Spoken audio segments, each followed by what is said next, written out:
The man who wrote the first lines of TOR code is still getting paid by those who are trying to destroy it, every month through official Pentagon channels. My name is Mr. Dark Web, and today I'm going to show you who really created the Darknet and why American military intelligence continues to fund it, knowing that 90% of the world's drug trade goes through it. This story started long before Silk Road, long before the first kilo of cocaine was sold for bitcoins on the Darknet. It began in the sterile corridors of a military laboratory on the east coast of the United States, where a group of mathematicians were solving a very different problem. They had no idea what their creation would become. 23rd May, 1995.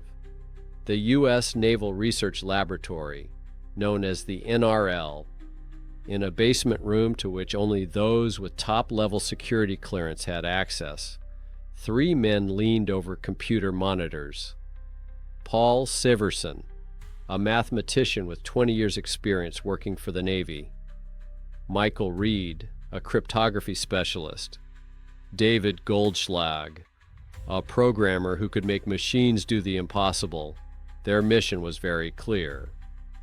Military intelligence needed a system that would allow U.S. agents to transmit information from anywhere in the world without revealing their location.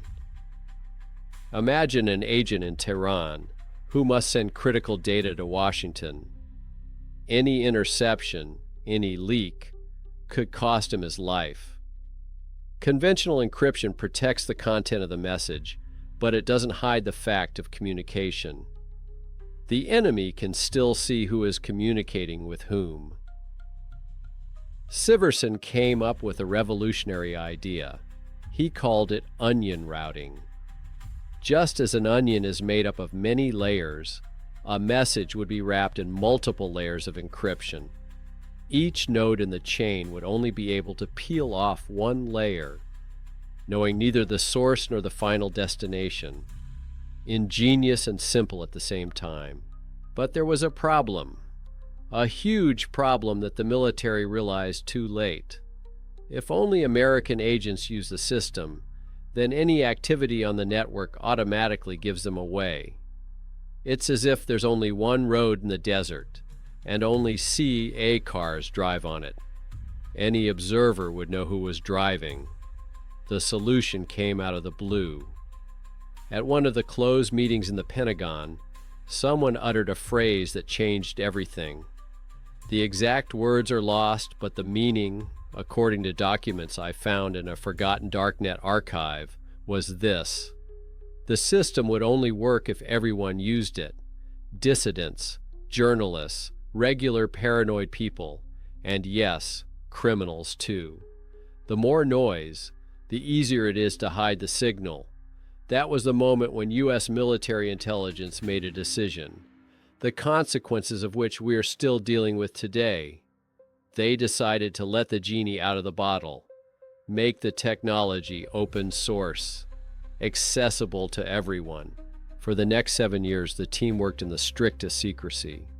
The code was written and rewritten dozens of times. Every line was checked for vulnerabilities. After all, if the enemy found a way to de-anonymize users, American agents around the world would be at risk. In the year 2002, something happened that changed the internet forever. The source code was published under a free license. Anyone could download it, study it, modify it. The official story was that it was for security reasons. Thousands of eyes would find bugs better than a few military programmers. But the real reason was different. A document dated September 2002, which surfaced on a Darknet forum last year, reveals the true motives. The military wanted the technology to be used en masse, so their agents could disappear into the crowd of anonymous users, and they were willing to pay any price. On the 20th of October in the year 2002, the network went live. The first nodes were launched on the servers of MIT and several universities cooperating with the Pentagon. On the first day, Only a few megabytes of data passed through the network. Test messages, checking connections. No one could have guessed that 10 years later, this same network would be used to sell tons of drugs, weapons, forged documents, and things that are scary to even think about. But the most interesting thing began when civilian enthusiasts got involved in the project. Among them was a young mathematician from MIT named Roger Dingledine. He was known online under the nickname ARMA. He was the man who turned a military development into a global phenomenon. And it is he who still receives grants from the same government that spends billions to deal with the consequences of his work. Dingledine saw technology as more than just a tool for spies. He saw an opportunity to give people true freedom on the internet, freedom from corporate surveillance, freedom from censorship by authoritarian regimes, freedom to be themselves without fear of persecution. Noble goals, aren't they? But the road to hell is paved with good intentions. Together with his colleague Nick Mathewson, known online as Nickum, Dingledine began to improve the code, making it faster, more reliable, easier to use. They worked day and night, obsessed with creating the perfect anonymity system, and they did it too well. By the year 2004, the project had reached a turning point. Someone came up with an idea that seemed like a logical evolution of the technology. If you can hide the client, why not hide the server as well? That's how hidden services came into being. Sites that exist only inside the TOR network. Sites whose physical location cannot be determined. Sites with addresses ending in the onion dot. The first such sites were forums for discussing cryptography and privacy. Innocent, even useful resources. But the technology had been created, and there was no way to stop its spread. As one former employee of the project, who wished to remain anonymous, told me, they opened Pandora's box and didn't even notice it. In 2006 year, the event that finally determined the fate of the technology took place. TOR Project Incorporated was created, an official nonprofit organization registered in the USA, and that's where the fun begins. Guess who became the main sponsor of this organization?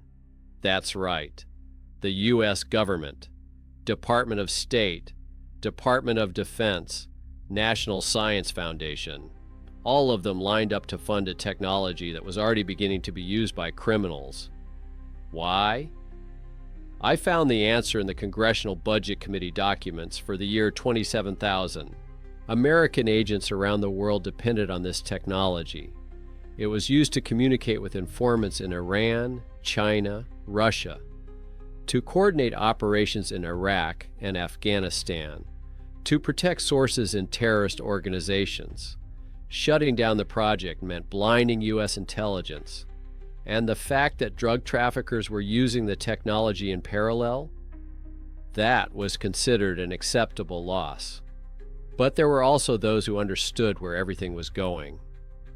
In the archives of the developers' correspondence, which leaked to the Darknet in 2019, I found a letter from one of the early participants in the project. He wrote that they were creating a monster, that sooner or later the technology would be used for something so terrible that they wouldn't be able to sleep at night. He wasn't listened to. In fact, he was quietly removed from the project. By the year 2010, several terabytes of data were passing through TOR every day. The network had thousands of nodes all over the world, and somewhere in this digital fog, something new was beginning to take shape. Something that would change the way crime was viewed in the 21st century. At this time, there was a young man named Ross Ulbricht living in San Francisco. An idealist, a libertarian who believed in a free market without government intervention. He looked at TOR and saw an opportunity to create a marketplace that no government in the world could shut down. A market where you could buy anything, absolutely anything. The creators of TOR gave him a tool, the perfect tool for the perfect crime, and he used it. January 2011. Ross Ulbricht sat in his San Francisco flat and stared at the screen of his laptop. There were only a few lines of code on it, the beginning of what 2 years later the FBI would call the most dangerous criminal platform in the history of the Internet. He called it Silk Road. Silk Road, like the ancient trade route that connected East and West. Only his version would connect buyers and sellers of very different goods. Ulbricht was no ordinary drug dealer. He had a degree in physics from the University of Texas. He studied solar cells and materials science at the University of Pennsylvania. A brilliant mind who could have worked at NASA or Google. But he was interested in something else. He wanted to change the world. And he had a philosophy on how to do it. Agorism. That was the name of the economic theory he followed.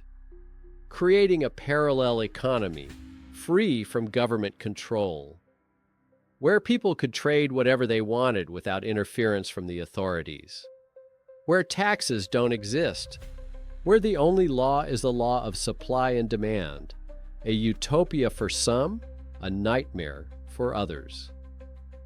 In February of the year 2011, he registered a domain in the .onion zone.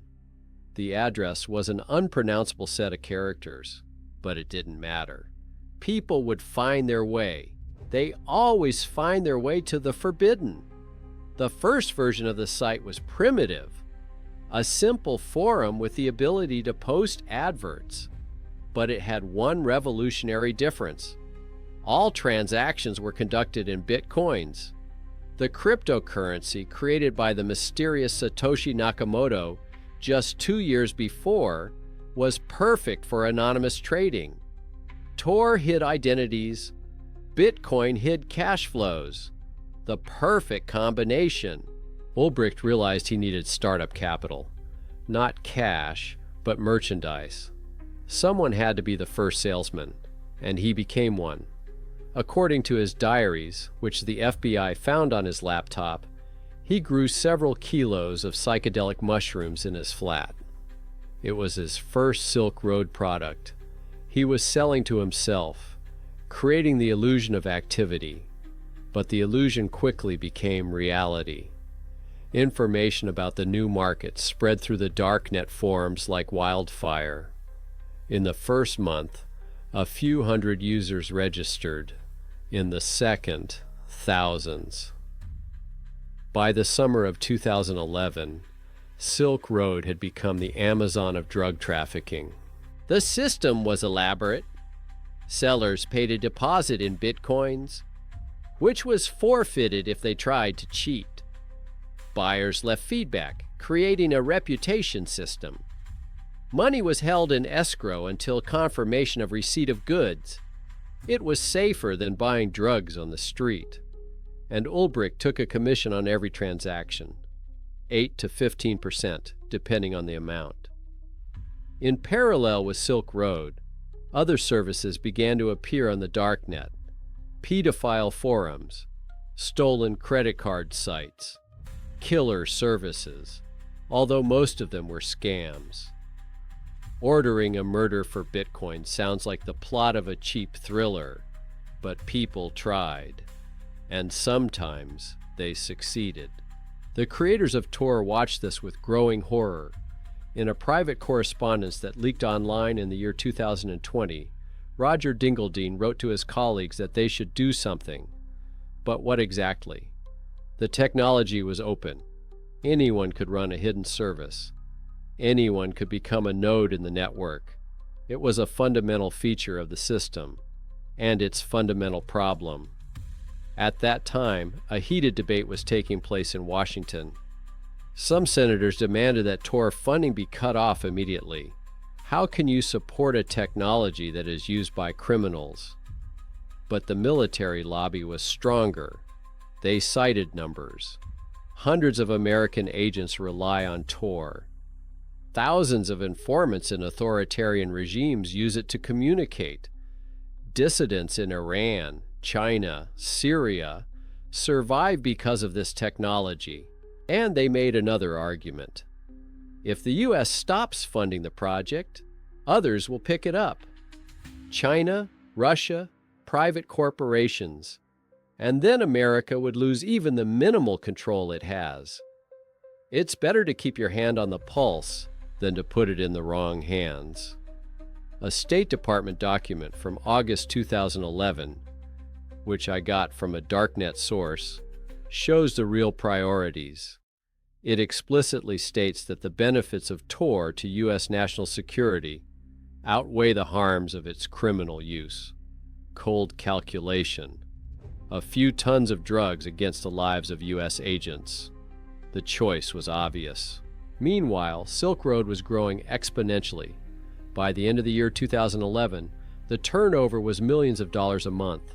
The platform sold everything: marijuana, cocaine, heroin, LSD, ecstasy, fake IDs, hacking services, bomb-making tutorials. The only thing forbidden was child pornography and murder services. Ulbricht had his own moral boundaries. Distorted, but boundaries. Ross Ulbricht turned into Dread Pirate Roberts.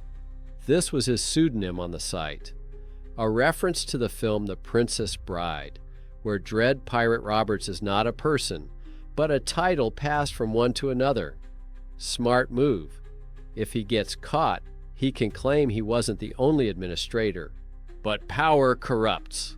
Absolute power corrupts absolutely. Ulbricht began to change. He went from idealistic libertarian to crime boss. According to chats later discovered by the FBI, he ordered the murders of competitors and traitors, paid hundreds of thousands of dollars in bitcoins to fix problems. The truth is, as it later turned out, all of these murders were a sham. The scammers were just taking his money. But the very fact that he was willing to kill speaks volumes. By 2012, Silk Road had become too big to ignore. Senator Charles Schumer held a press conference calling the site the most brazen attempt to sell drugs in history. The FBI, DEA, NSA, all federal agencies were ordered to find and destroy Silk Road. The largest manhunt in the history of cybercrime had begun. But how do you find someone hidden behind 7 layers of encryption? How do you figure out a server whose physical location is hidden by technology created by the U.S. government itself? It was a task that seemed impossible. Almost impossible. At the same time, Silk Road's competitors began to appear on the Darknet. Black Market Reloaded, Sheep Marketplace, Atlantis. Everyone wanted to take a bite out of the pie worth hundreds of millions of dollars. A real black market war began. DDoS attacks, stealing databases, poaching sellers. The Darknet became a digital Wild West, but Silk Road had an advantage. First to market, the largest user base, and most importantly, a reputation. In a world where no one could be trusted, reputation was worth more than gold. Buyers knew Silk Road wouldn't cheat them. Sellers knew they'd get their money. The system worked. It worked too well. According to internal FBI documents, by mid-2012, Silk Road was responsible for about 70% of the drug trade on the Darknet. This wasn't just college party drugs. It was industrial quantities. Kilos of heroin from Afghanistan. Tons of marijuana from Mexico. Synthetic drugs from clandestine labs in China. The creators of TOR tried to distance themselves from what was happening. In public statements, they talked about the importance of privacy, the protection of human rights, and the fight against censorship. But in private conversations, judging by the leaks, they were well aware of what their brainchild had become. One developer wrote in an internal chat that they had created the digital equivalent of a nuclear weapon. A powerful tool that could be used for both good and evil. The U.S. government was in a stalemate. On the one hand, they were funding the technology that made this criminal empire possible. On the other hand, they couldn't shut it down without catastrophic consequences for their own intelligence. It was a perfect storm of contradictions. In October 2012, a game-changing event occurred. One of the Silk Road moderators made a mistake. A small, almost imperceptible mistake. But in a world where anonymity is a matter of life and death, even small mistakes can be fatal. His real name was Curtis Clark Green, 47-year-old Utah resident, veteran, father of children. By day, he was a model citizen. By night, he moderated the largest drug market in the world under the nickname Chronic Pain, and he got caught. DEA agents arrested him in December 2012. Under the threat of a life sentence, Green began to cooperate. He gave investigators information about the inner workings of Silk Road, how the system worked, the habits of Dread Pirate Roberts. Little details that individually meant nothing, but together they were beginning to form a picture. The FBI has created a special task force, top cybercrime specialists. Undercover agents started working on Silk Road, pretending to be buyers and sellers.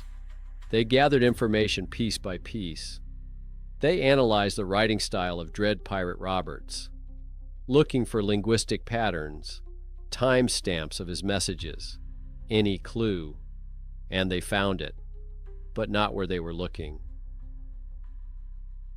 The mistake was made at the very beginning, even before Silk Road became an empire. In January 2011, when the site was just launching, someone posted a link to it on a regular forum about cryptocurrencies, an open forum, accessible through Google. A user under the nickname Altoid wrote about the revolutionary new service. It was an advert, a primitive attempt to attract the first customers.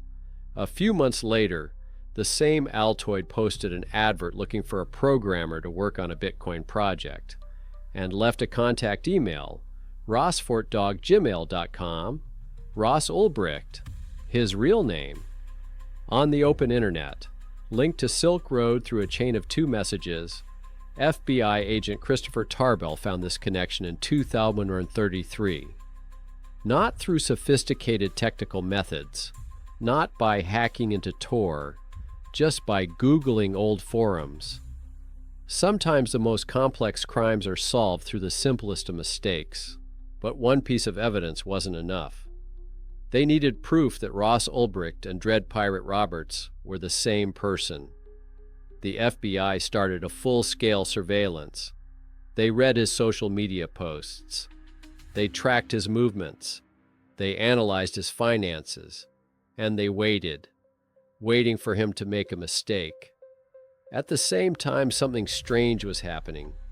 2 federal agents working undercover at Silk Road started stealing bitcoins. Carl Force from the DEA and Sean Bridges from the Secret Service. They used their credentials for personal enrichment. Force even sold information to Ulbricht, alerting him to police operations. Corruption permeated the investigation itself. June 2013. The FBI got a warrant to look at Silk Road servers. But where are the servers? Technically, they could be anywhere. In a bunker in Switzerland, on a yacht in international waters, in an abandoned building in Eastern Europe. TOR hid their location perfectly, almost perfectly. The breakthrough was due to a configuration error. For a split second during the reboot, the server showed its real IP address. That was enough. The servers were located in Iceland, in a data center in Reykjavik. The country was not chosen by chance. Iceland is famous for protecting digital privacy, but not from the FBI with an international warrant. On the 23rd of July, agents entered the data center. They copied all the data from Silk Road servers, terabytes of data, user correspondence, transaction history, and most importantly, an administrative panel with logs of Dread Pirate Roberts' actions. Ulbricht didn't know the game was over yet. He continued to run the site, unaware that his every action was now being recorded by the FBI. Agents read his messages in real time. They saw how he communicated with vendors, how he resolves disputes, how he plans new website features. They studied his daily routine. They know when he goes online and from where.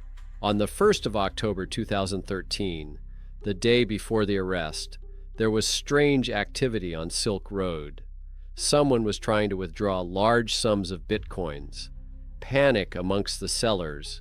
Rumors of a hack.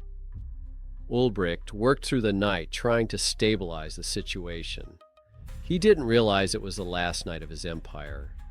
2nd of October, 15 hours and 15 minutes Pacific time. Glen Park Public Library in San Francisco. Ross Ulbricht sat at the window with his Samsung 700 laptop. He was logged into Silk Road's administrative panel. Chats with moderators and financial reports were open on the screen. 2 FBI agents approached him from behind. They staged an argument, creating a distraction. That's when a 3rd agent grabbed the laptop out of Ulbricht's hands. The computer wasn't locked down in time. All the data was accessible. Passwords, encryption keys, Bitcoin wallets. 144,000 Bitcoins belonging to Silk Road. At the exchange rate of the time, over 100 million. Ulbricht didn't fight back. He just sat there and watched his world fall apart. Agents would later tell me that he seemed almost relieved, as if the weight of a secret life had finally lifted from his shoulders. Diaries were found in his flat, detailed entries about the creation and management of Silk Road, philosophical musings on freedom and the state, plans for the future. He wanted to create a whole network of websites, a free market ecosystem on the Darknet. But most shocking of all were the records of contract killings. 6 people he allegedly ordered killed, the amounts he paid, dates, names. Ulbricht's arrest became a worldwide sensation, but for the Darknet, it was just the beginning. Within an hour of news of the arrest, posts began appearing on forums. Silk Road 2.0, we're back. Stronger than before. The admins claimed they were part of the original team, that Dread Pirate Roberts was not alone, that the idea couldn't die. Over the following months, the Darknet exploded with new marketplaces. Agora, Evolution, Alphabay, Hansa. Each promised to be safer than its predecessor. Better encryption, multi-signature for transactions, decentralized management. They learnt from Silk Road's mistakes, and they were hungry for money that was left without a master. Drug trafficking on the Darknet didn't go down after Ulbricht's arrest. It went up. Tripled in the first year, tenfold in 3 years. Hydra grew new heads, stronger and more dangerous than before. The governments of the world realized the scale of the problem. This was not just a group of hackers selling drugs. This was a new form of organized crime, without geographical boundaries, no traditional hierarchy, no ability to filter through conventional methods. Anyone could be anyone. A teenager from Tokyo could run a cartel. A grandmother from Amsterdam could be the biggest heroin dealer. In 2014, preparations began for an operation that would put an end to the Darknet markets once and for all. Operation Onimus, a strange name for an operation against anonymity, but that was the irony of the situation. Europol and the FBI coordinated the operation. 16 countries were involved in the preparations. Hundreds of agents worked undercover. Millions of dollars were spent on technical support. The goal was ambitious: to destroy the entire ecosystem of the Darknet markets in one fell swoop. But there was a problem. A technical problem that the best cybersecurity minds couldn't solve. How to de-anonymize Tor-protected services. How to find the servers hidden behind onion routing. The official version talks about a vulnerability in older versions of Tor. The unofficial one is about a deal with one of the developers. The truth, as usual, is somewhere in the middle. According to documents that appeared on the Darknet in 2019, the operation used a combination of methods: technical exploits, human error by administrators, and most importantly, massive DDoS attacks that force servers to reboot and show real IP addresses for a split second. By November of 2014, everything was ready.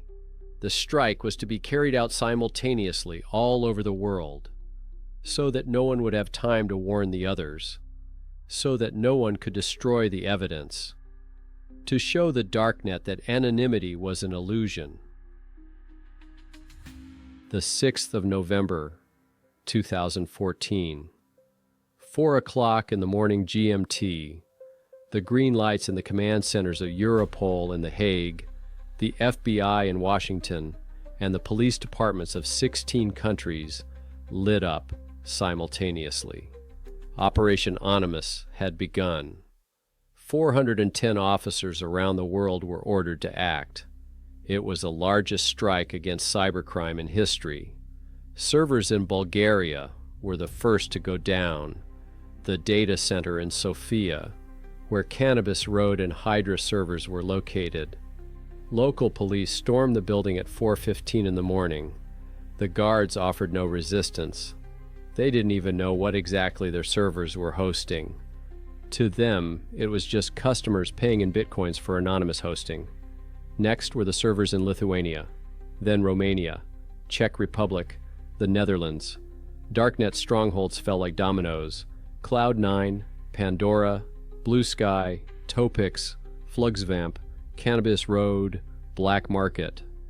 Names that meant billions of dollars to the criminal world turned into blank pages with FBI banners.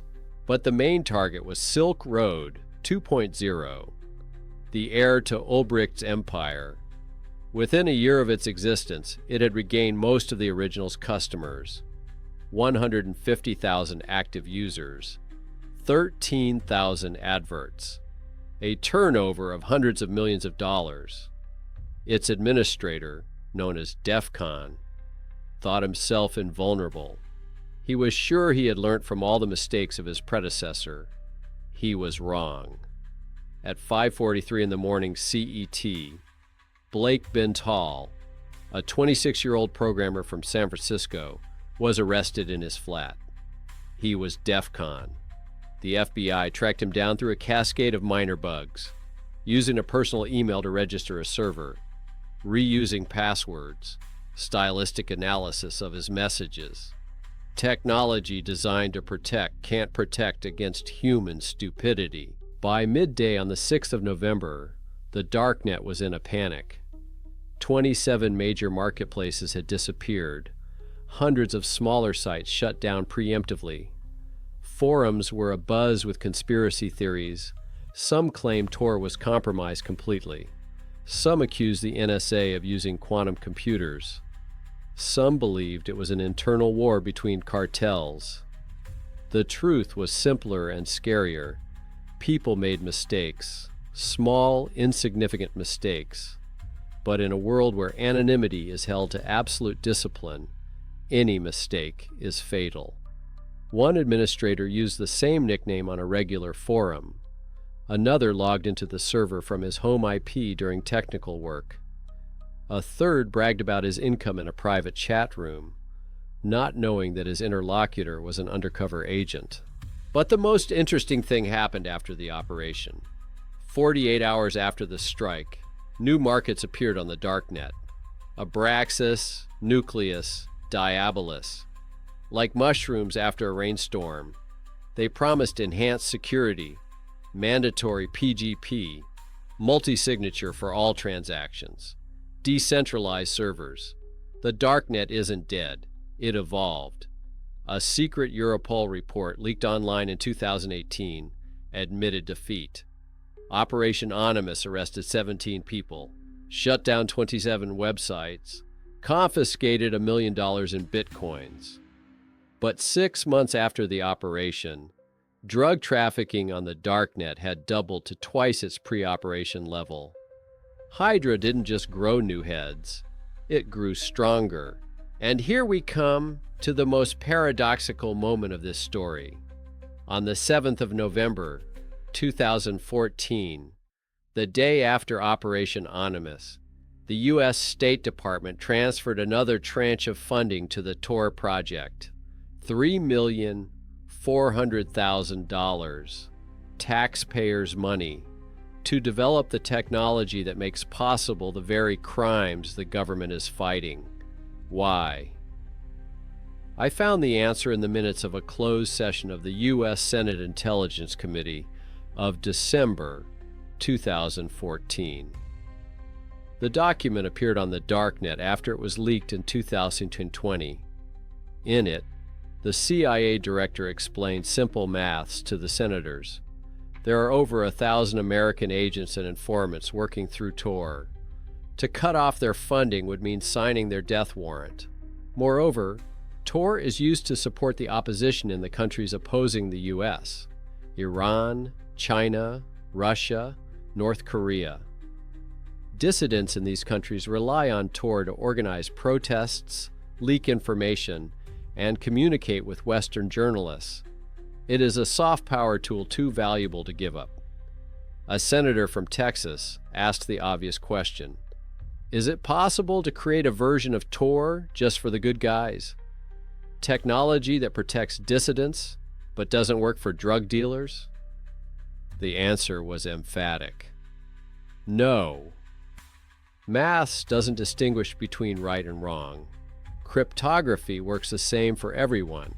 It's either privacy for everyone or privacy for no one.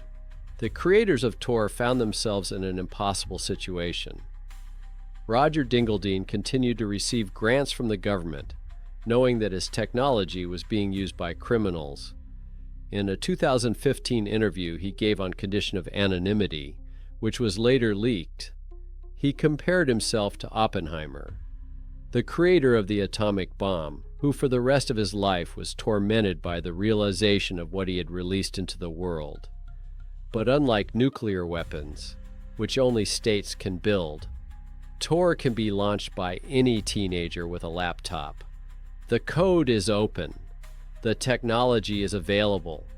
Even if the U.S. stops funding it, even if it shuts down the project, copies of the code are already distributed around the world.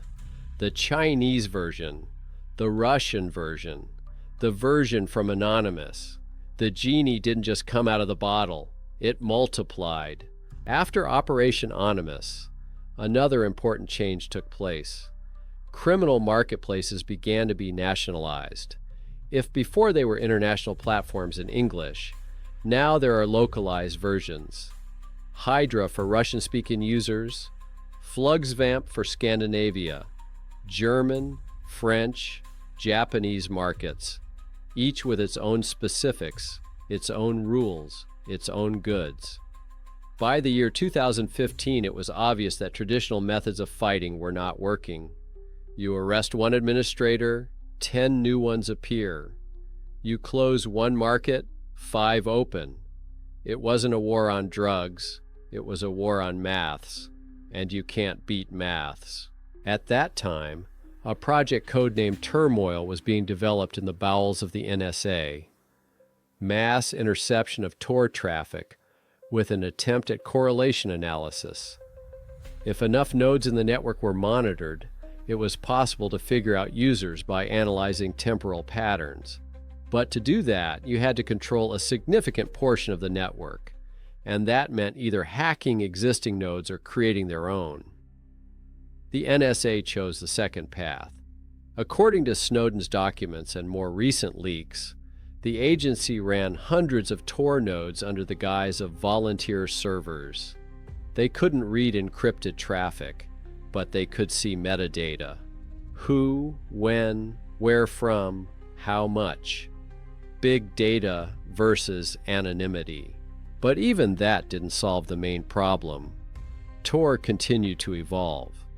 In 2015, a version with support for a new protocol resistant to correlation attacks was released. In 2016, integration with messengers. In 2017, improved browser fingerprint protection. It was an arms race in which the defense was always one step ahead of the attack. Operation Anonymous was supposed to be the end of the Darknet. Instead, it became its rebirth. Stronger, smarter, more decentralized. The governments of the world spent millions of dollars and thousands of man-hours to make their adversary only stronger in the end. January of the year 2025. Right now, as you're watching this video, there are about 70 terabytes of data per second passing through the TOR network. 3 million active users every day, 8,000 active nodes around the world, and the U.S. government continues to fund this technology. In 2024, the State Department gave the TOR project $8 million, more than at any time in history. Paul Siverson, the same mathematician who came up with the concept of onion routing in 1995, still works at the U.S. Navy Research Laboratory. He's still on the Pentagon payroll. He continues to refine the technology. In a rare interview in 2023, he said a phrase that explains a lot. He said he couldn't undo maths. No one can. Roger Dingledine is still at the helm of the TOR project. In 20 years, he's gone from a young idealist to a gray-haired veteran of the digital wars. He's asked if he has any regrets about what he's created. He answers with a question to a question. Did Gutenberg regret the printing press when he found out that it was used to print more than just the Bible? Ross Ulbricht is serving 2 life sentences plus 40 years without parole in a maximum security prison in Colorado. He's 40 years old. He writes articles about economics from his prison cell. Continues to believe in the free market. His Bitcoin wallets, confiscated by the FBI, are now worth over $20 billion.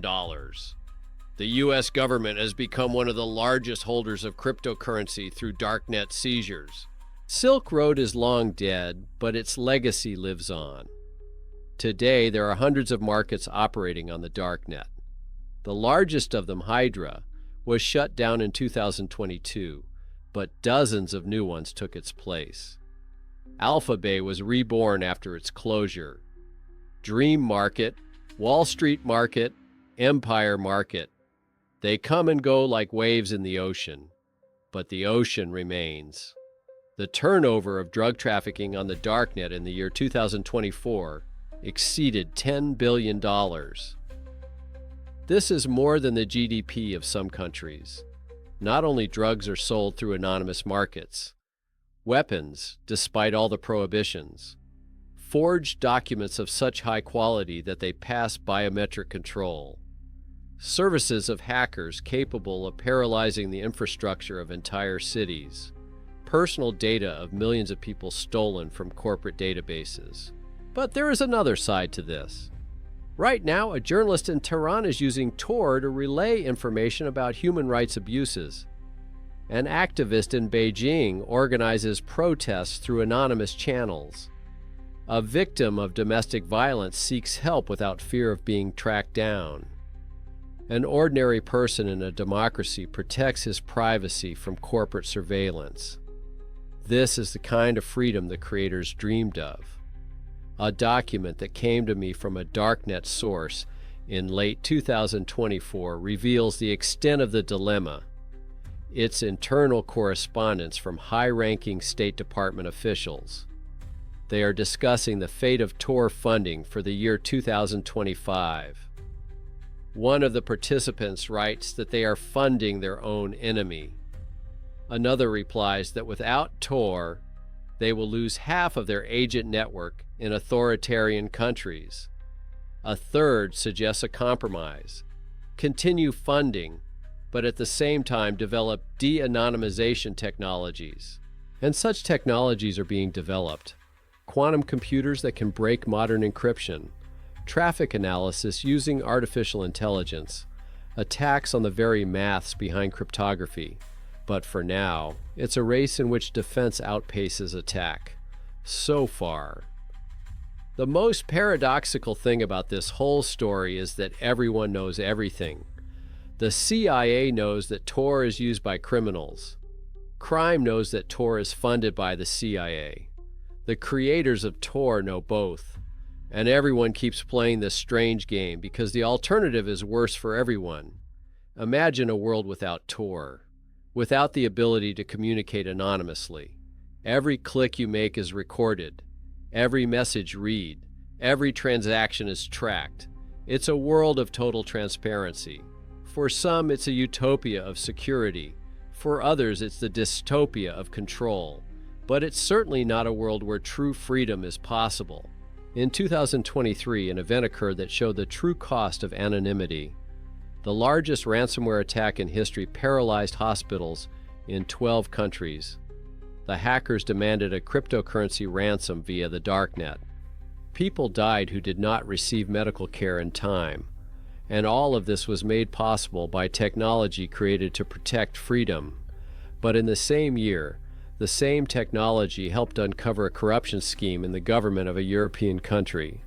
An anonymous source transmitted terabytes of documents to journalists via TOR. Dozens of officials were arrested. Billions of euros of stolen money were recovered.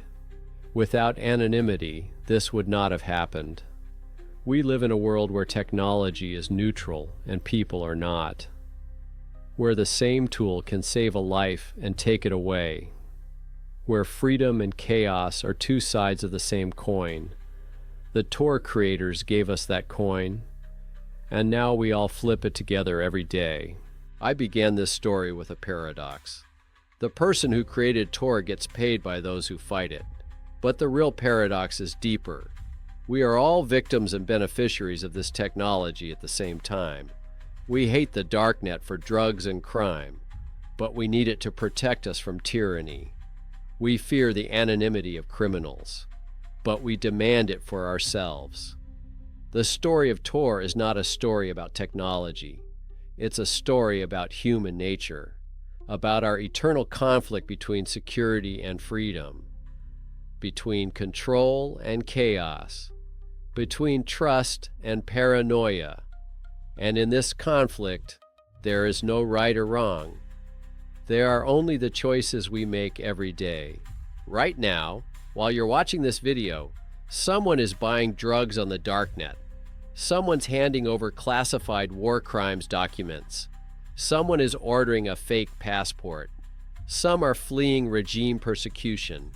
They're all using the same technology, created by the US military, funded by your tax dollars, supported by idealists who believe in freedom. My name is Mr. Dark Web, and now you know the story of how an attempt to create the perfect anonymity for American spies led to the birth of a digital underground that changed the world. The question is not whether this is good or bad. The question is what we do with it next. Because this story isn't over. It's just beginning.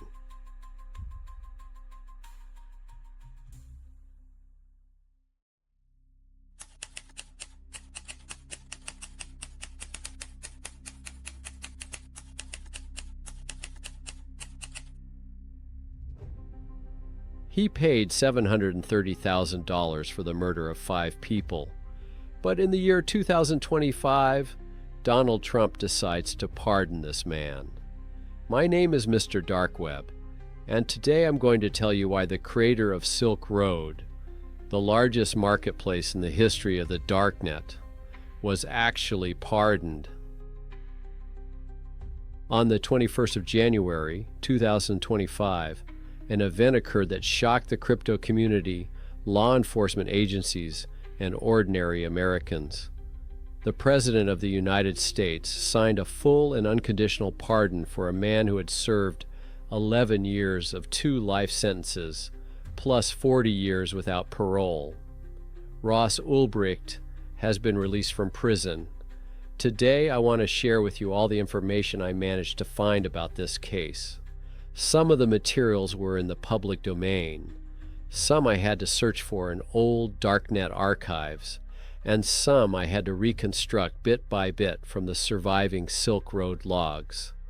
What I found made me take a fresh look at the story of a man who some call a visionary of digital freedom, while others call him a cold-blooded drug lord of the internet age. But the most interesting part began when I found the correspondence of the terrible pirate Roberts, as Ulbricht called himself on the Darknet. These messages reveal a remarkable transformation. A brilliant university graduate with a degree in physics turns first into an anarchist philosopher, then into the creator of an underground empire, and finally into a man willing to pay in bitcoins to eliminate threats to his business. Trump, in announcing the pardon, called those who secured Ulbricht's conviction scum and crazy. He talked about weaponizing the government against political opponents, but the real reason for the pardon is much deeper and has to do with how perceptions of cryptocurrencies and digital freedom have changed in recent years. 600,000 signatures on a petition for Ross's release isn't just a number. It's an army of people who see his story as more than just a crime story. To understand why Ulbricht's pardon was possible, and even inevitable, we need to go back to the very beginning, to the moment when the 27-year-old physicist from Texas decided that the economic theory of the Austrian school could change the world. He genuinely believed he was creating a tool to liberate humanity from the tyranny of the state. Instead, he created a machine that processed 1.5 million transactions worth over $200 million in 2.5 years. The story of Silk Road is not just a story about drugs on the internet. It is a story about how noble ideas become an excuse for any action. It's about how freedom without borders becomes anarchy. How genius and madness go hand in hand in the digital age. I will begin with the moment that determined Ross Ulbricht's entire future destiny. It was not the day of his arrest in the San Francisco library, or the launch of Silk Road, or even when he first read Ludwig von Mises. The turning point came in 2010, when Ulbricht realized one simple thing. Satoshi Nakamoto's Bitcoin could be used as more than just digital money. It was the perfect tool for creating a parallel economy outside the control of any government. In the archives I've been researching, there is a record of him from that period. Ulbricht wrote about wanting to create an economic simulation where people could experience firsthand what it was like to live in a world without the systematic use of force. Beautiful words. But only a few months passed between writing his manifesto and the first batch of psilocybin mushrooms he grew himself to sell on his site. The Mises Institute, referenced by Ulbricht in every other post on the forums, preaches the free market as the highest form of human interaction. Voluntary transactions between consenting parties is the ideal of libertarianism. Ross has taken this idea to the absolute. If two parties voluntarily want to exchange bitcoins for heroin, who has the right to stop them? The state? But the state, according to Ulbricht's philosophy, is just a gang with a monopoly on violence. The paradox is that in creating a violence-free world, Ulbricht eventually resorted to violence himself.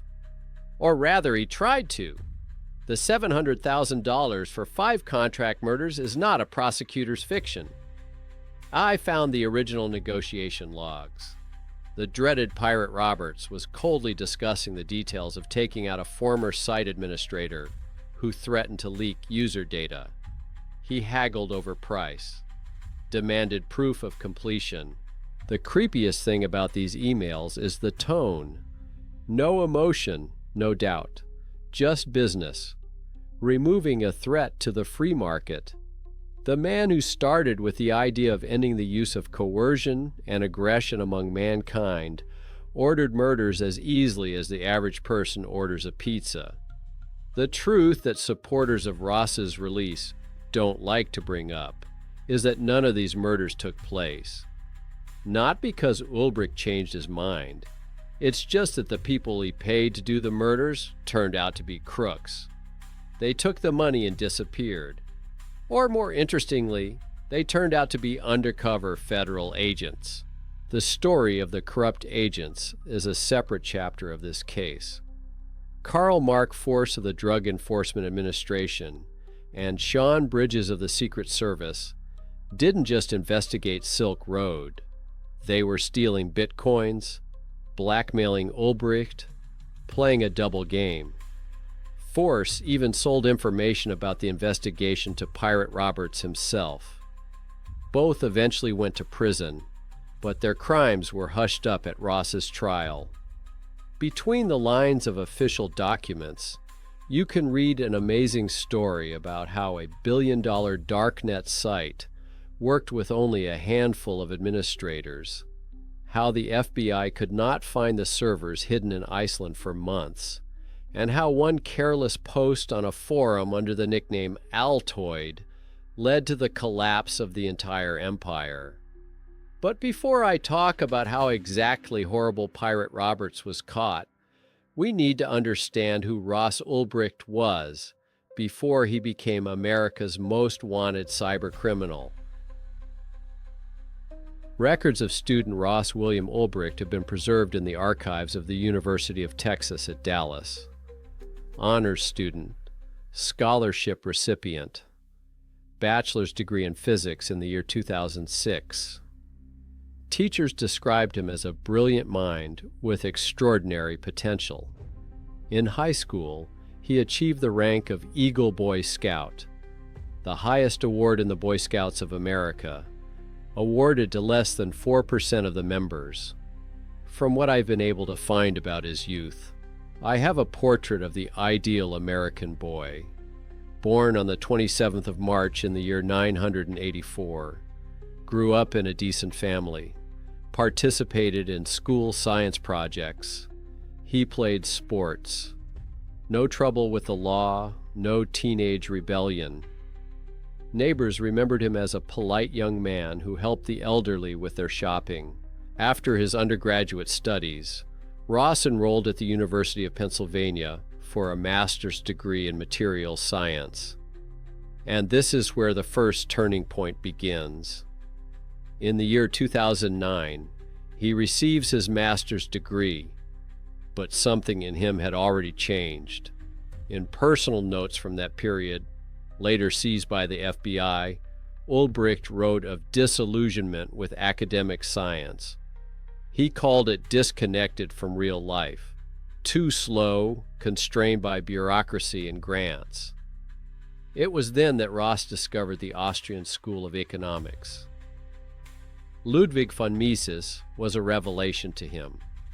Unlike physics, where every statement has to be proved by experiments, the Austrian school offered elegant logical constructions of human activity. No maths, no formulas, pure philosophy of freedom. Ulbricht began to devour libertarian literature with a manic obsession. Murray Rothbard, Friedrich Hayek, Ayn Rand. He read everything. In his email correspondence of the time, there are constant references to the Mises Institute. He even added a link to their website in his email signature, rosselbricht@gmail.com. The very email that would later ruin him. But just reading wasn't enough. Ross wanted action. He gave up a promising scientific career and tried to become an entrepreneur. His first attempt, day trading stocks, failed. The market was more complicated than Austrian theory predicted. Second attempt, a video game company with a friend, failed again. No one bought the games. Then Ulbricht created Good Wagon Books, an online used bookstore. Together with his friend Yulia, they collected books at garage sales and resold them online. The business was barely breaking even. In an interview with a local newspaper, Ross spoke of a noble mission to give old books a new life, to reduce waste. But behind the pretty words was disappointment. He was 26 years old with 2 university degrees, and he was selling old books for pennies. In a personal diary from the year 2010, which would later be introduced as evidence in court, Ulbricht wrote a frank entry. He confessed that he felt like a failure. All his attempts to change the world had failed. The system was stronger.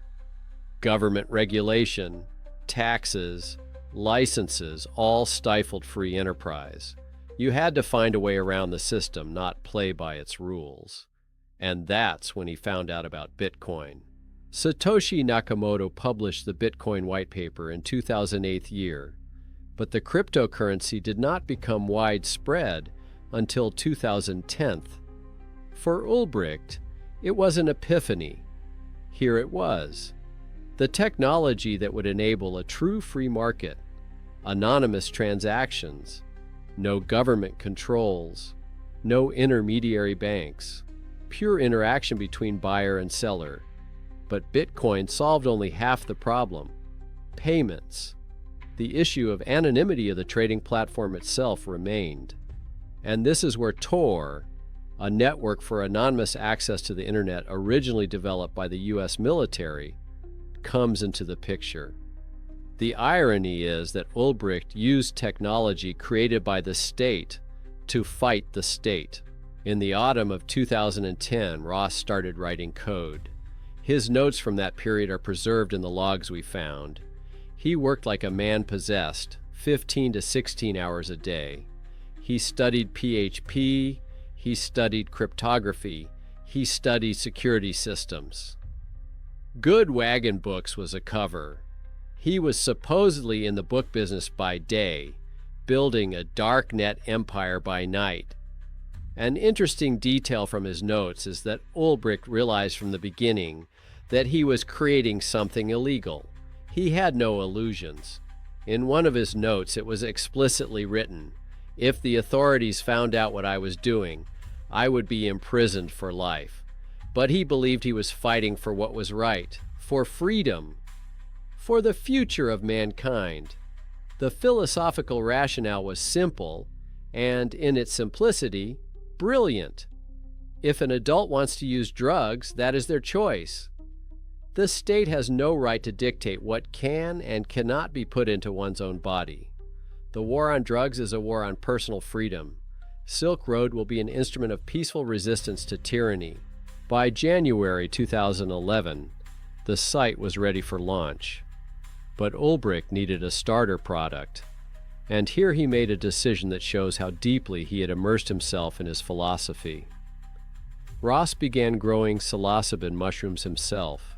There are photos of his improvised laboratory in the case file. Professional equipment, sterile containers, special lamps. The former physicist approached the cultivation of hallucinogens with scientific precision. He even kept a log of his experiments, optimizing the conditions for maximum yield. On the 27th of January 2011, Silk Road began operations. The first product on the site was mushrooms grown by Ulbricht himself. The price was 10 bitcoins per eighth of an ounce.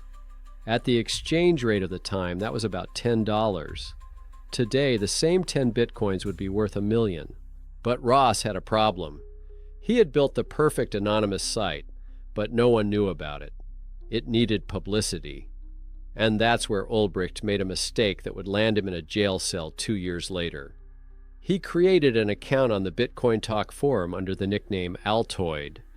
On the 29th of January, just 2 days after launch, Altoid published a post. It was an innocent post saying that he came across an interesting site on the TOR network called Silk Road. Mall, you can buy anything for Bitcoins there. It looked like a random find by an ordinary user. No one paid attention, except for one person at the US IRS, who 2 years later would link this post to a real person. In the following week, Silk Road began to grow slowly. The first sellers, besides Ulbricht himself, appeared. Cocaine from Colombia, MDMA from Holland, prescription drugs from Canada. Ross watched his brainchild come to life and felt like the creator of a new world. In personal correspondence from that period, he compared himself to the hero of an Ayn Rand novel, creating a utopia in defiance of the system.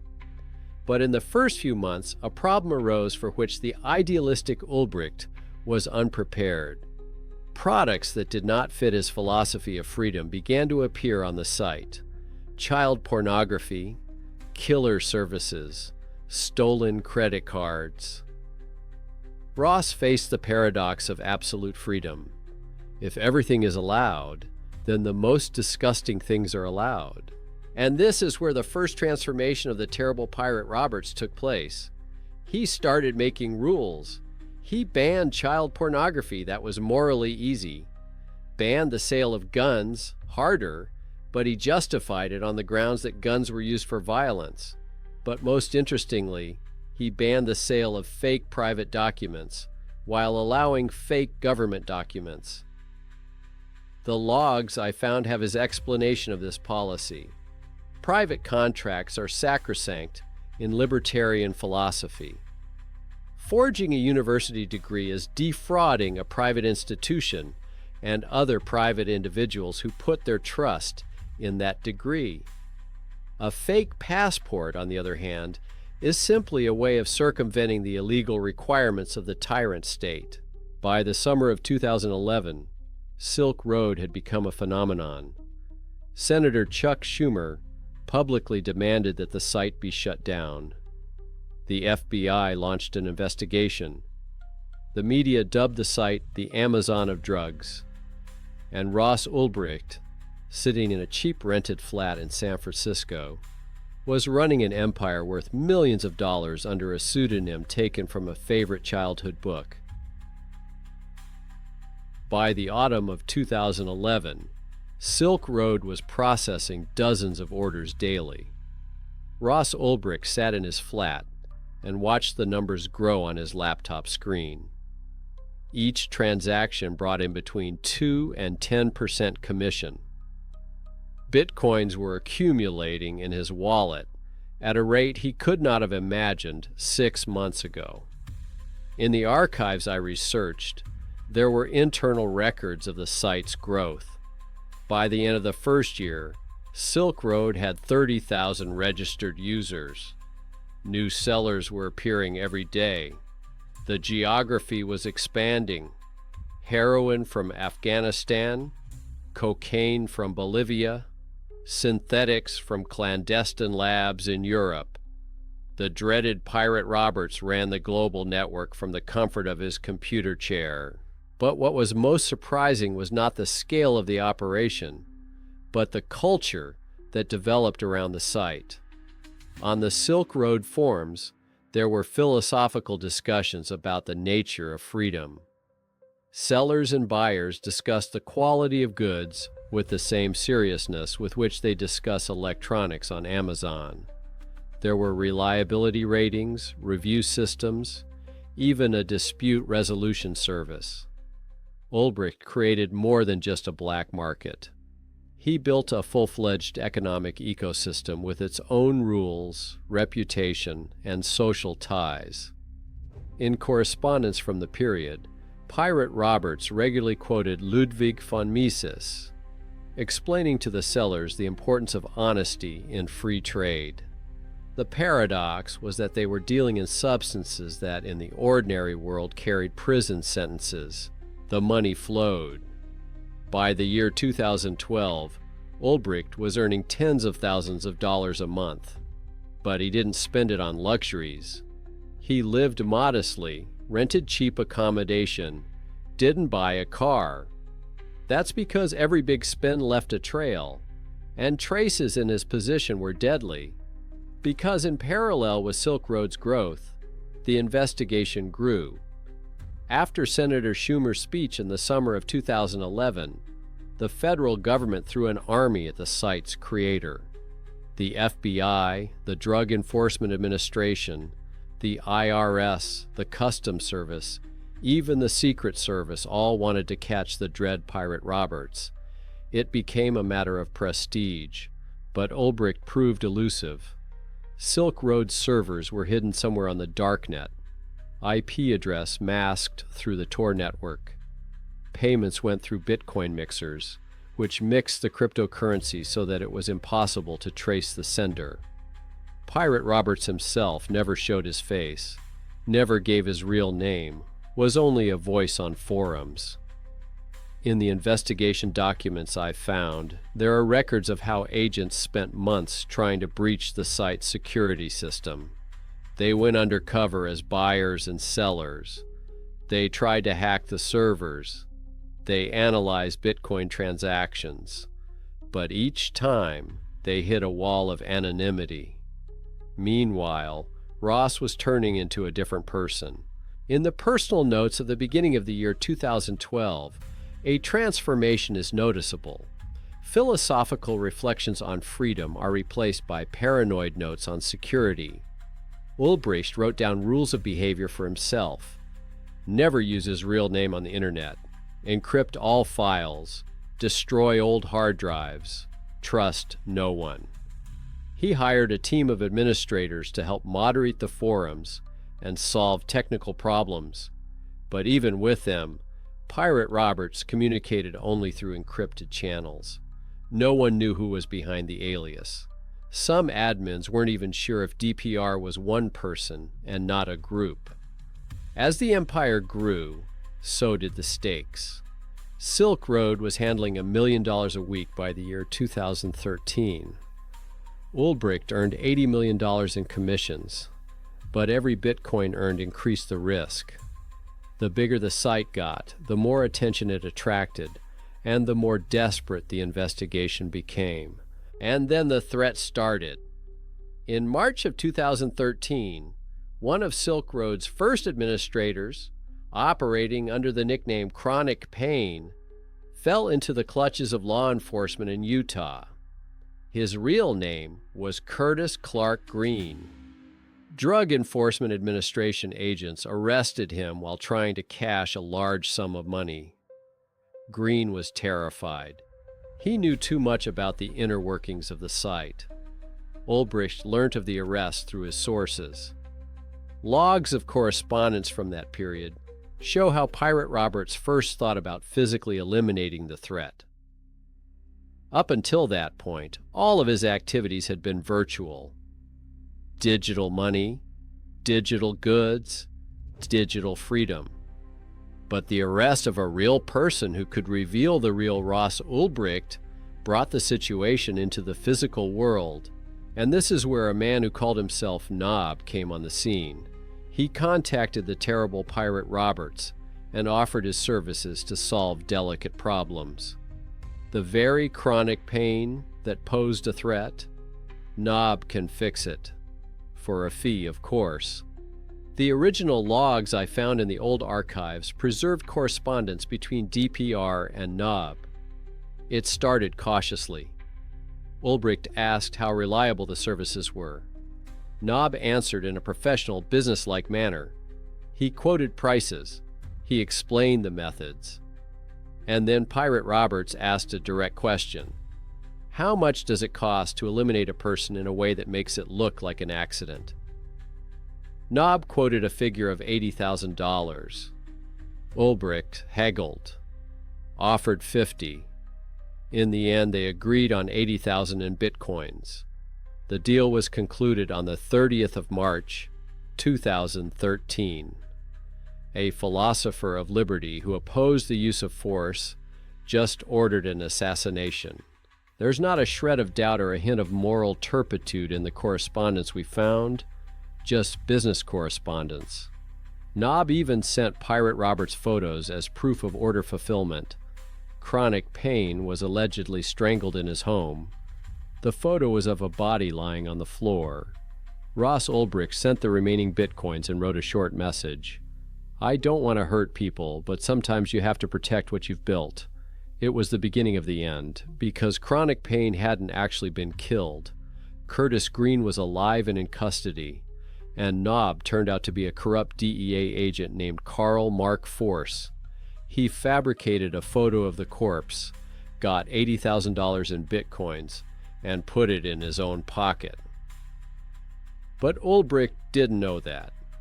He thought he had crossed the line and survived. He thought he could continue to defend his empire by any means necessary. And when a new threat appeared in the spring of 2013, he did not hesitate. This time, the blackmailer demanded $1 million, threatening to disclose Silk Road users' data. Pirate Roberts again got in touch with those who offered to solve the problem radically. This time the price was higher, $500,000, but Ulbricht paid without bargaining, and then another order, and another. By the summer of 2013, his correspondence contained the names of 5 people, for the elimination of whom he spent $730,000. A brilliant physicist who dreamed of ending violence in human society has turned into a man who buys death with the same ease with which others buy groceries in the supermarket. But while Ulbricht thought he was in control, the noose around him was tightening. Because an IRS agent named Gary Alford was doing something no one else had thought to do before. He was digging through old forum posts, and one day he came across a post by a user called Altoid, posted in January 2011. Gary Alford was not your typical federal agent. Working for the U.S. Internal Revenue Service, he specialized not in chases and shootouts, but in analyzing digital traces. While his colleagues from the FBI and DEA were trying to hack into Silk Road servers, Alford was doing what he did best, digging through internet archives. In June of 2013, he was looking through old posts on the Bitcoin Talk forum. It was a routine investigation, one of hundreds of Bitcoin transaction cases. Alford was looking for mentions of Silk Road in early discussions of the cryptocurrency, and came across a post by user Altoid from the 29th of January, 2011. The message looked innocent. It was just a person sharing a find, an interesting site on the TOR network where you can buy anything for bitcoins. No pretense of owning the site. Just an ordinary curious user. But it was the date that caught Alford's eye. 29th January, just 2 days after Silk Road launched. Too fast for a chance find. The agent started looking for other posts by this user, and found something interesting. On the 11th of October 2011, the same Altoid posted an ad on another forum. He was looking for a programmer to work on a Bitcoin startup. At the end of the post was a request to contact by email, russellbrick@gmail.com. Alford reread the address 3 times. Ross Ulbricht. The full name in the email of the man who had advertised Silk Road in its early days. The investigation files I've been looking at have records of what happened next. Alford ran the name through the databases. Ross William Ulbricht, born 27th March 1984, bachelor's degree in physics, master's degree in material science. Last known residence, San Francisco. No criminal record, no criminal history. At first glance, he seems like a regular guy. But when agents started digging deeper, the picture changed. Ross's social media profiles were full of libertarian quotes, links to the Mises Institute, discussions of the Austrian School of Economics, posts about how the war on drugs is a human rights violation. Coincidence? Alford didn't think so. He passed the information on to the FBI. Agents began surveillance on Ross Ulbricht in the summer of 2013, but mere suspicion was not enough to make an arrest. There had to be proof. A direct link between Ross and the dread pirate Roberts. And then a series of events took place that led to the denouement.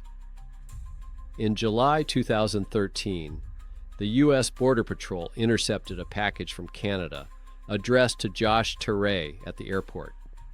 Inside were fake IDs, 9 of them, different names, but the same photo. The face in the photos belonged to Ross Ulbricht. Homeland Security agents paid a visit to the delivery address. The door was opened by a young man who introduced himself as Josh. The agents explained the situation with the parcel. Josh seemed nervous, said he had no idea what it was about. Maybe there was some kind of mistake. But then, trying to fill the pause, he made a fatal mistake. He began to speculate that, hypothetically, such documents could be ordered on the Darknet. For example, on that Silk Road site everyone was talking about, they say they sell anything. The agents glanced around. The average person who got a visit from the feds because of forged documents wouldn't have mentioned Silk Road, especially not so casually, as if it were common knowledge. After they left, they ran the address. The flat was rented in the name of Ross Ulbricht. The noose was tightening. But the FBI still needed hard evidence. They needed to prove that Ross and DPR were the same person, and that required catching him at a computer authorized as a Silk Road administrator. In parallel, the FBI's technical team was working on another task, to find the physical location of the servers. Despite Ulbricht's precautions, the servers existed somewhere, and in July of 2013, the agents succeeded in the unbelievable. Using a vulnerability in the site's code, they identified the IP address of one of the servers, Reykjavik, Iceland. On July 23rd, Icelandic police seized a server at a local data center at the request of the FBI. The hard drives contained a complete copy of Silk Road, all transactions, all correspondence, all logs, including the login logs of an admin named Dread Pirate Roberts. Among thousands of records, the agents found what they were looking for: the IP address from which DPR regularly logged in. The address was not masked through TOR, an obvious security flaw. Tech experts figured out the location: Momi Toby's Cafe in San Francisco's North Beach neighborhood. The FBI began a 24-hour surveillance. Agents filmed a man who sat for hours with a laptop in the corner of a cafe. The face in the photos matched the one on the forged documents. Ross Ulbricht, the owner of the largest Darknet site in the world, ran his empire from an ordinary cafe a few blocks from his home. By the end of September, the FBI had enough evidence for an arrest warrant, but there was still a problem. Ulbricht never left his laptop unattended. It had an encrypted hard drive that automatically locked when the lid was closed. If you gave him a second to react, he would close the computer, and all evidence would disappear behind the encryption wall. It had to be perfectly synchronized. Grab Ross and the laptop at the same time, without giving him time to even blink. Agents studied his habits for weeks. Ross often worked at the Glen Park Public Library. He'd come in after lunch, sit at a table in the corner, open his laptop, and immerse himself in his work for hours. The perfect place to make an arrest is a public space where you can fake a distraction. On the 1st of October 2013, Ross Ulbricht came to the library as usual. He opened his Dell XPS, logged into the Silk Road system. The screen displayed the admin panel. He was the terrible pirate Roberts, and no one around him even knew it. There were several undercover FBI agents in the reading room. 2 were pretending to be a couple, a man and a woman talking quietly by the shelves of books. 3 more were disguised as regular library patrons. They were all waiting for the signal. At 2 o'clock in the afternoon, a couple near the bookshelves suddenly started arguing loudly. The woman shouted at the man, waving her arms. Library patrons turned round at the noise. Ross was distracted for a second, looking up from the screen. At that moment, an agent sitting at a nearby table grabbed Ulbricht's laptop with a jerk. Simultaneously, 2 others threw Ross to the floor, pinning his hands behind his back. It all happened in 3 seconds. Silk Road's admin page was burning on the laptop screen. The login is Dread Pirate Roberts. Full access to all of the site's data. Ross Ulbricht didn't even have time to hit the exit button. As they lifted him off the floor and handcuffed him, the agents read him his rights. Ross was silent. The arrest file records the only thing he said. "Good job. You got me." An hour later, the FBI searched his flat. They found thumb drives with backups of Silk Road data. They found a personal diary documenting his creation of the site, found millions of dollars in bitcoins in encrypted wallets, and they found the one thing that finally buried any chance of an acquittal: logs of correspondence about contract killings. The same night Silk Road was shut down, a message from the FBI appeared on the home page. This hidden site had been confiscated. 1 million users around the world saw this and realized that the empire of the terrible pirate Roberts had fallen. Ross Ulbricht spent his first night in a prison cell. He was 29 years old. A trial, a conviction, and 11 years behind bars lay ahead of him. But on that October night, he didn't yet know that his story was just beginning. On the 4th of February, 2015, the courtroom of the Southern District of New York was packed. Journalists, crypto enthusiasts, libertarians, law enforcement officials, and the curious were all eager to see the end of the horrible pirate Roberts story. Ross Ulbricht sat at the defense table wearing a prison robe. He was 30 years old, but he looked older. 15 months in pretrial detention had done its work. The trial lasted 3 weeks. The prosecution presented such a mountain of evidence that the defense did not even try to deny the obvious. Ross created Silk Road. Ross was horrible pirate Roberts. Ross made tens of millions of dollars in commissions from illegal transactions. All of this was proven by the logs from his own laptop confiscated at the library, but the defense tried to play on a different pitch. Joshua Drattel, Ulbricht's lawyer, was building a line that his client had set up the site as a philosophical experiment, but then handed over management to other people. That the real horrible pirate Roberts was not one person, but several administrators who used that alias. That Ross simply took the blame for other people's crimes. Judge Catherine Forrest was not impressed by this argument. She dismissed most of the defense evidence, saying it was irrelevant. The prosecution methodically went through every aspect of Silk Road's operations. Drug deals, proven. Money laundering through Bitcoin, proven. Hacking into computer systems to protect the site, proven. And then prosecutors moved on to the toughest charge of all, a topic that turned the case from a story about drug dealing on the internet into a story about a man willing to kill to protect his business. In the court files I've been studying, there are transcripts of the reading out of correspondence about the contract killings. Prosecutor Serena Hoffman read the messages aloud. Cold, business-like discussions about the price of human life. Bargaining over methods of killing. Demands for photographic evidence of order fulfillment. There was absolute silence in the hall as he read out. People listened as the 27-year-old physicist, who dreamed of a world without violence, negotiated the elimination of 5 people, $730,000 in bitcoins, 5 lives, which he was willing to buy with the same ease with which one buys groceries. The defense tried to minimize the damage. Drattel pointed out that no murder had actually been committed, that those who offered the services turned out to be fraudsters or undercover agents, that a person could not be tried for an offense that had not taken place. But prosecutors counterattacked hard. Hoffman explained to the jury that the absence of bodies did not make Ulbricht any less guilty. He paid for the murders.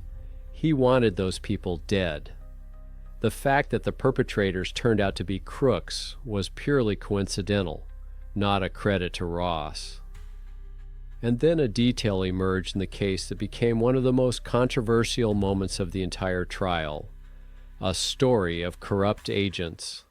Carl Mark Force of the Drug Enforcement Administration and Sean Bridges of the Secret Service were involved in the Silk Road investigation. But in parallel, they were running their own game. Force went undercover to communicate with the terrible pirate Roberts, posing as the same knob who was offering troubleshooting services. It was to him that Ulbricht had paid $80,000 to kill Curtis Green. Force not only fabricated the photos of the corpse, he stole the money for himself. Meanwhile, Bridges stole bitcoins directly from the confiscated Silk Road wallets. Both agents were arrested, pleaded guilty, and received prison sentences. Force got 6.5 years. Bridges, almost 8. But here's the interesting thing. The story was barely mentioned at Ulbricht's trial. Judge Forrest barred the defense from discussing the agent's corruption in detail, saying it was irrelevant to the defendant's guilt. It later became one of the grounds for the appeals. Ross's lawyers argued that corrupt agents could have planted evidence or distorted the investigation. But in February 2015, the judge was adamant. She conducted the trial rigidly, rejecting most of the defense motions. The jury saw only one picture. A brilliant programmer had created a criminal empire and was willing to kill to protect it. On the 4th of February, after a week of deliberations, the jury returned a verdict. Guilty on all 7 counts, directing an ongoing criminal organization, conspiracy to distribute drugs, money laundering, hacking into computer systems, conspiracy to traffic in forged documents. Ross Ulbricht sat motionless as the verdict was read out. His mother Lynn was crying in the audience. His father put his arm around her shoulders. Journalists were already making headlines about the fall of the Darknet king. But the real shock was ahead, because the jury's verdict is only a guilty plea. It's the judge who determines the sentence, and on the 29th of May, 2015, Judge Catherine Forrest announced a verdict that shocked even those who had expected a harsh sentence. Double life plus 40 years without parole. In fact, Ross Ulbricht should have died in prison. He was 31 years old, and he received the sentence usually given to serial killers and terrorists, for crimes in which not a drop of blood was spilled, for a website on the internet. Judge Forrest explained her position at length and in detail.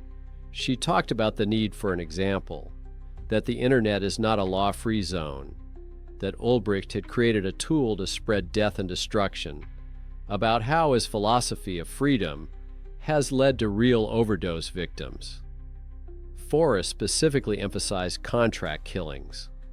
Although Ulbricht was not formally charged with attempted murder in this trial, the judge took those actions into account as an aggravating factor. She quoted his own words from his correspondence. "I don't want to hurt people, but sometimes you have to defend what you've built." In her opinion, this phrase revealed Ulbricht's true nature. A man who put his business before human life. A man who hid behind a philosophy of freedom, but was ready to use violence at the most critical moment. When Forrest finished, there was a sepulchral silence in the room. Ross got his chance to make his final statement. He stood up, turned to the audience. His voice trembled. He spoke of regret, about how he never meant any harm, about how Silk Road was created with good intentions. He apologized to everyone who had been hurt, but the judge was adamant. The sentence was upheld. Ross was led out of the courtroom in handcuffs. He was sent to a maximum security federal prison, where America's most dangerous criminals are held. There is an interesting detail in the case files I have studied, a comparison of sentences. Other Silk Road administrators received significantly lesser sentences. Peter Nash, who moderated under the nickname Same Semi But Different, 7 years. Andrew Michaels Jones, another administrator, 4 years. Roger Thomas Clark, who administered the biggest deals, 6 years. But Ross refused to cooperate. He tried to fight to the end, and he got a sentence that was greater than the sum of all the other Silk Road sentences combined. The lawyers immediately filed an appeal. They pointed out the unfairness of the trial, that the judge did not allow the corruption of the agents to be discussed, that the contract killings should not have been counted because they had not been formally charged, that the sentence was disproportionate to the offense. In 2017, the Court of Appeals for the Second Circuit dismissed all appeals. In 2018, the U.S. Supreme Court refused to hear the case. All legal avenues had been exhausted. Ross Ulbricht remained in prison, but his story didn't end there. Because outside, in the free world, a movement had begun that would lead to the most unexpected ending to this story in 7 years. 11 years, 4,015 days. Ross Ulbricht spent them in maximum security federal prisons, first in New York, then Pennsylvania, then Arizona. 2 by 3 meter cell, an hour's walk a day, no computers, no internet. For a man who had built a digital empire, it was a special form of torture. But on the outside, his story continued to live on. Ross's mother, Lynn Ulbricht, launched the Free Ross campaign immediately after the verdict. She traveled the country, spoke at conferences, and gave interviews. She spoke of her son not as a crime boss, but as a young idealist who had paid too high a price for his beliefs. A petition for Ross's release was signed by over 600,000 people. These were not just random signatures. Congressmen, Silicon Valley entrepreneurs, and prominent crypto enthusiasts were among the supporters. Thomas Massey, a Kentucky Republican, publicly called Ross's sentence cruel and unfair. The libertarian community has made Ulbricht its symbol. He became a martyr in the state's war against individual freedom. At Bitcoin enthusiast conferences, his portrait hung alongside quotes about freedom and anonymity. People wore t-shirts that said "Free Ross." But critics pointed to the other side of the story. $730,000 for 5 contract murders. Millions of doses of drugs sold through his site. An unknown number of overdoses and deaths that could be linked to Silk Road. In the archives that I studied, Ross's letters from prison were preserved. He wrote of remorse, of rethinking his philosophy. He claimed that if he could go back, he would never have created Silk Road. But critics called it an attempt at manipulation for the sake of liberation. The debate over the fairness of his sentence divided even those who generally supported a hard line against drug crime. 2 life sentences for a nonviolent offense? For a website on the internet? When murderers sometimes got less? On the other hand, he created the infrastructure for the global drug trade, made tens of millions, And yes, he tried to order murders, even if they didn't happen. The movement to free Ross gained momentum slowly but steadily. By the year 2020, it was an organized campaign with lawyers, political activists, and a media strategy. They lobbied for a reduced sentence, sought a retrial, looked for any legal loopholes. And then the election campaign of 2024 began. Donald Trump, running for a second term, actively courted the libertarian electorate. Cryptocurrencies had by then become mainstream. Bitcoin had reached new all-time highs. Ideas of decentralization and digital freedom were no longer considered marginal. At one rally, Trump explicitly said he would consider pardoning Ross Ulbricht. The hall erupted in applause. Libertarians got what they had been seeking for years: attention at the highest political level. Speculation has increased since the election victory. Will he pardon or not? When? On what terms? Lynn Ulbricht met with Trump administration officials. Petitions multiplied. The pressure was building. And on the 21st of January, 2025, the first day of his second presidency, Donald Trump signed a full and unconditional pardon for Ross William Ulbricht. The news spread across the internet in minutes. The crypto community celebrated. Libertarians shouted about the victory of justice. Critics accused Trump of populism and undermining the judicial system. Trump announced the pardon in person, calling Lynn Ulbricht. He talked about making this decision in honor of her and the libertarian movement. Called those who secured Ross' conviction scum and lunatics. Linked Ulbricht's case to the general theme of arming the government against political opponents. Ross Ulbricht was released a few days later. He was 40 years old, 11 years of which he had spent behind bars. The world outside had changed beyond recognition. Bitcoin, which cost a few dollars when he launched Silk Road, was now valued in the tens of thousands. Cryptocurrencies had become part of the traditional financial system, and Darknet markets multiplied and evolved. I am not ending this story because it is complete. It will never be finished. Because Ross Ulbricht is not just a story about one man. It's a story about how technology is changing the boundaries between freedom and crime. It's about how noble ideas become excuses for dark deeds. Ulbricht wanted to create a free market where the state could not dictate its will. He believed in a philosophy that put voluntary consent above any laws, and in the sterile purity of the theory, it sounded beautiful. An economic simulation, a world without systematic use of force. But reality is always dirtier than theory. Freedom from the state does not create utopia. It creates a power vacuum that is filled by those with more resources and fewer moral constraints. Ulbricht began as a philosopher of freedom and ended up as a man who buys murders with bitcoins. The worst part is that he saw no contradiction. In his logic, the assassination order was a defense of the free market against external aggression, threat removal, a business decision. The libertarian philosophy gave him moral justification for actions that in any other value system would have been mere murder. And here's the question I ask myself as I study this story. Was Ross Ulbricht a victim of the system or the creator of his own hell?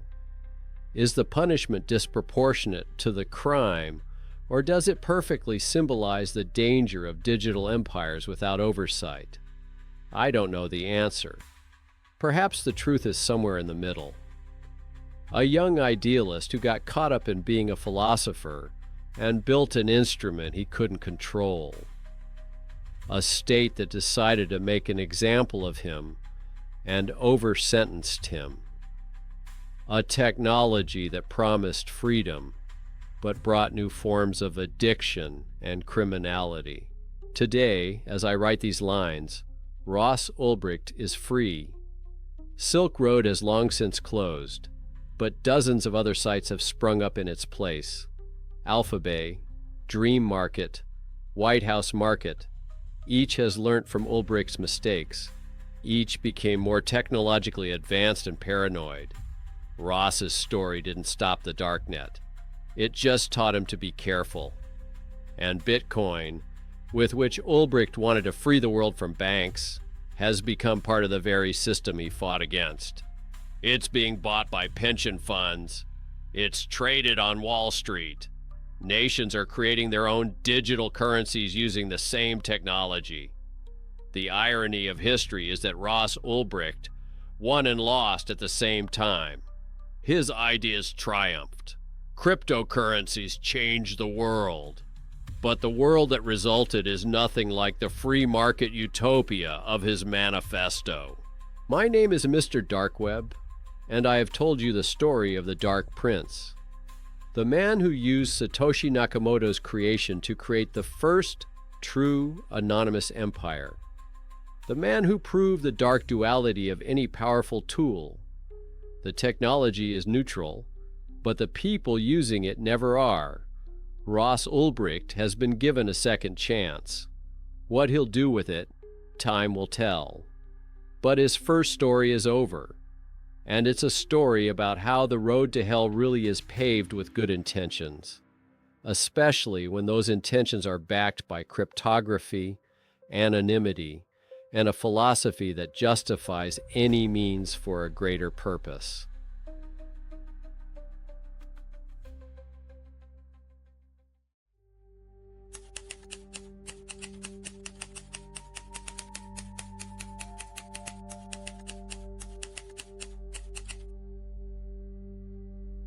Every month, the U.S. government pays millions of dollars to the people who created the tool to anonymously trade drugs and weapons. It's not a budgetary error. It's part of the plan. My name is Mr. Darkweb, and today you will learn why anonymity on the Darknet was an illusion from the very beginning. But before we begin, can I have your attention for a second? If this is your first time here, or if you're just watching us unsubscribed, please subscribe to the channel. It helps promote the videos and the recommendations. It's literally one click for you and a huge benefit to the channel. And thank you all so much for your support. Imagine the situation. You create a technology to protect your agents.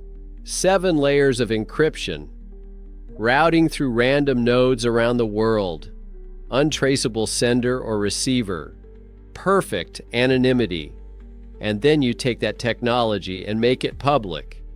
You publish the source code. You encourage everyone to use it. Dissidents, journalists, activists, and yes, criminals too. But why? The official version sounds noble. They say that anonymity only works when it is used en masse. If it's just agents, any activity gives them away. You need noise to hide the signal. Makes sense. Almost too logical. But there's another version. A version that doesn't get published in press releases. What if the goal wasn't to protect freedom? What if the goal was to create a space where people would self-disclose? A laboratory where you can study criminal thinking in real time, where every click, every purchase, every message builds a personality profile. In May of 2021, one subject controlled 380 output nodes on the TOR network. That's 23% of all outputs. 1 in 4 users who thought they were invisible actually went through those nodes. And no one knows who the unsub was. A hacker? A criminal organization? Or someone else?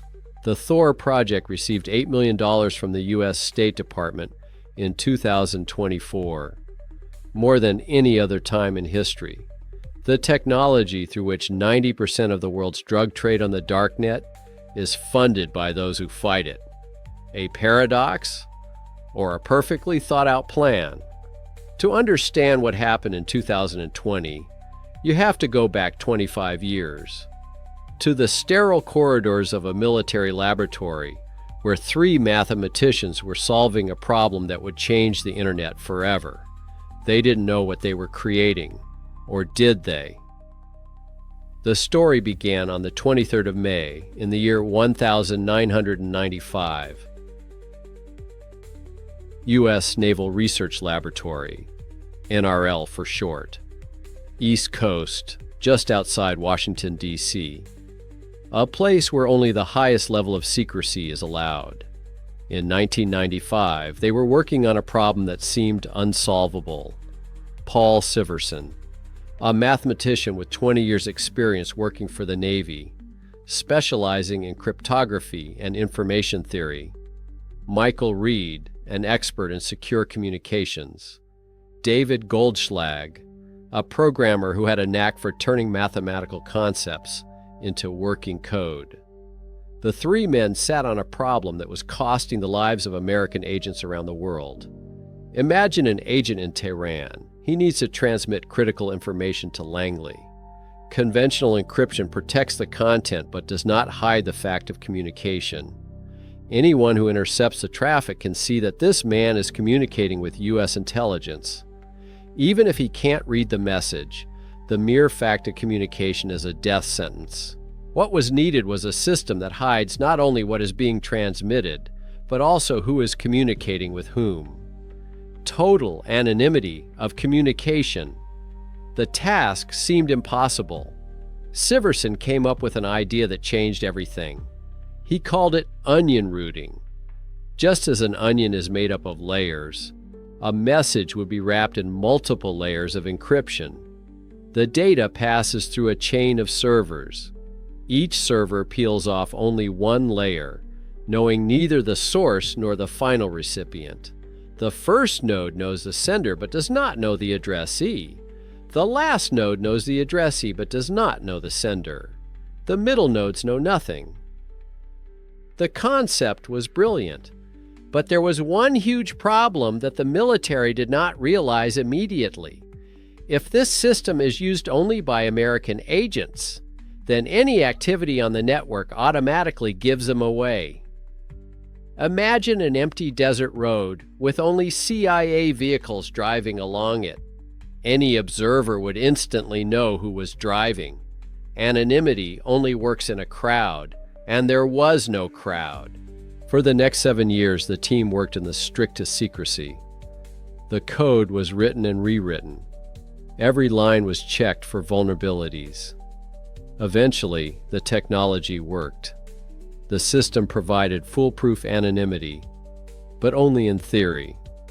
In practice, it was useless without mass use. And then a decision was made that seems crazy at first glance. In the year 2002, the source code was published under a free license. Anyone could download it, study it, modify it, use it. Software developed by military intelligence on the taxpayer's dime was available to everyone, including enemies of the United States. The official explanation sounded reasonable.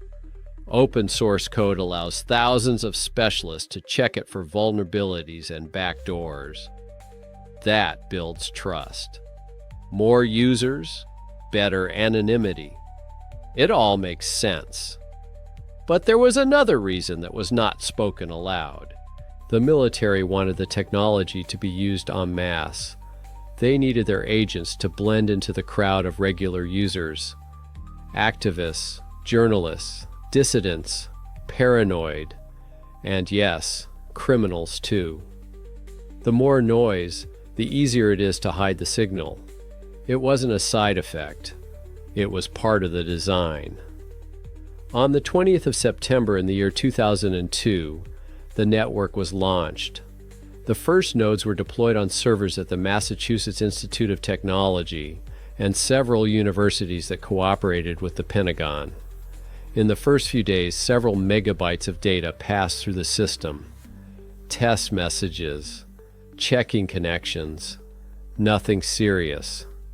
No one could have guessed that in 10 years' time, tons of drugs, weapons, and things that are scary to think about would be sold through the same technology. Civilian developers began to join the project, enthusiasts who believed in the idea of a free internet. Among them was a young mathematician from MIT named Roger Dingledine. He was known online as ARMA. It was he who turned military development into a global phenomenon. Dingledine saw technology as more than a tool for spies. He saw an opportunity to give people true freedom on the internet. Freedom from corporate surveillance. Freedom from censorship by authoritarian regimes. Freedom to be themselves without fear of persecution. Together with colleague Nick Mathewson, known as Nickum, Dingledine began improving the code, making it faster, more reliable, easier to use. They worked day and night, obsessed with creating the perfect anonymity system. By the year 2004, a turning point had occurred. Someone came up with a revolutionary idea. If you can hide the client, why not hide the server? That's how hidden services came to be. Sites that exist only inside the TOR network. Sites with addresses ending in onion. Sites whose physical location cannot be determined. The first hidden services were forums for discussing cryptography and privacy. Innocent, even useful resources. But the technology had been created, and there was no way to stop its spread.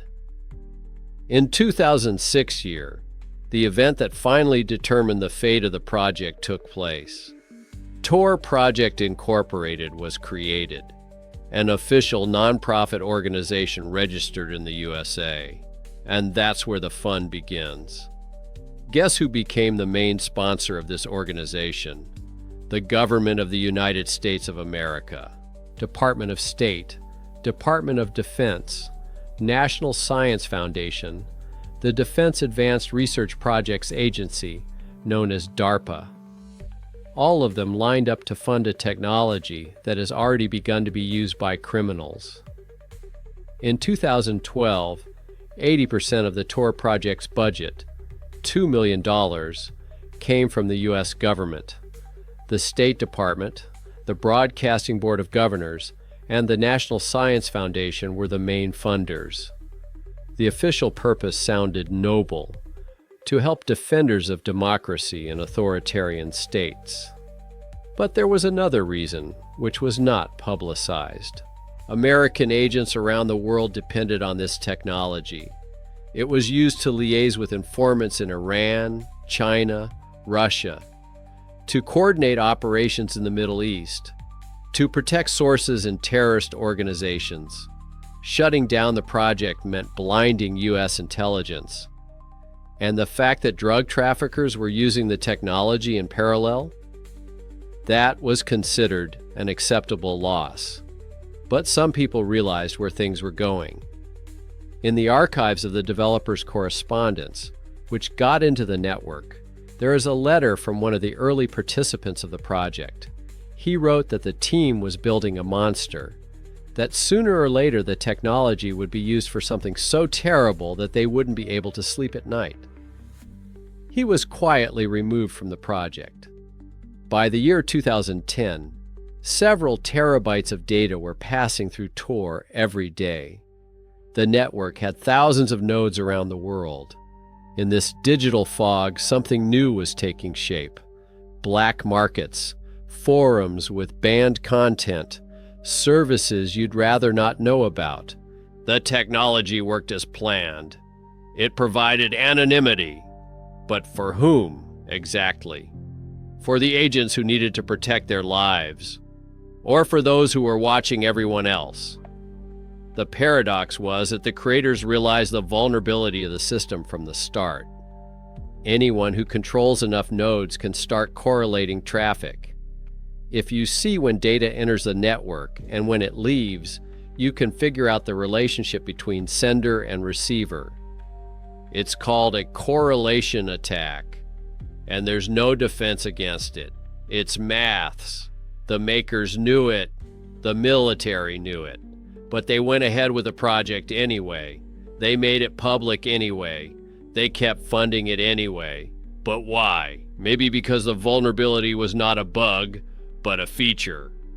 Maybe the system was designed precisely to create the illusion of security, a place where people feel invisible, and that's why they reveal everything they hide.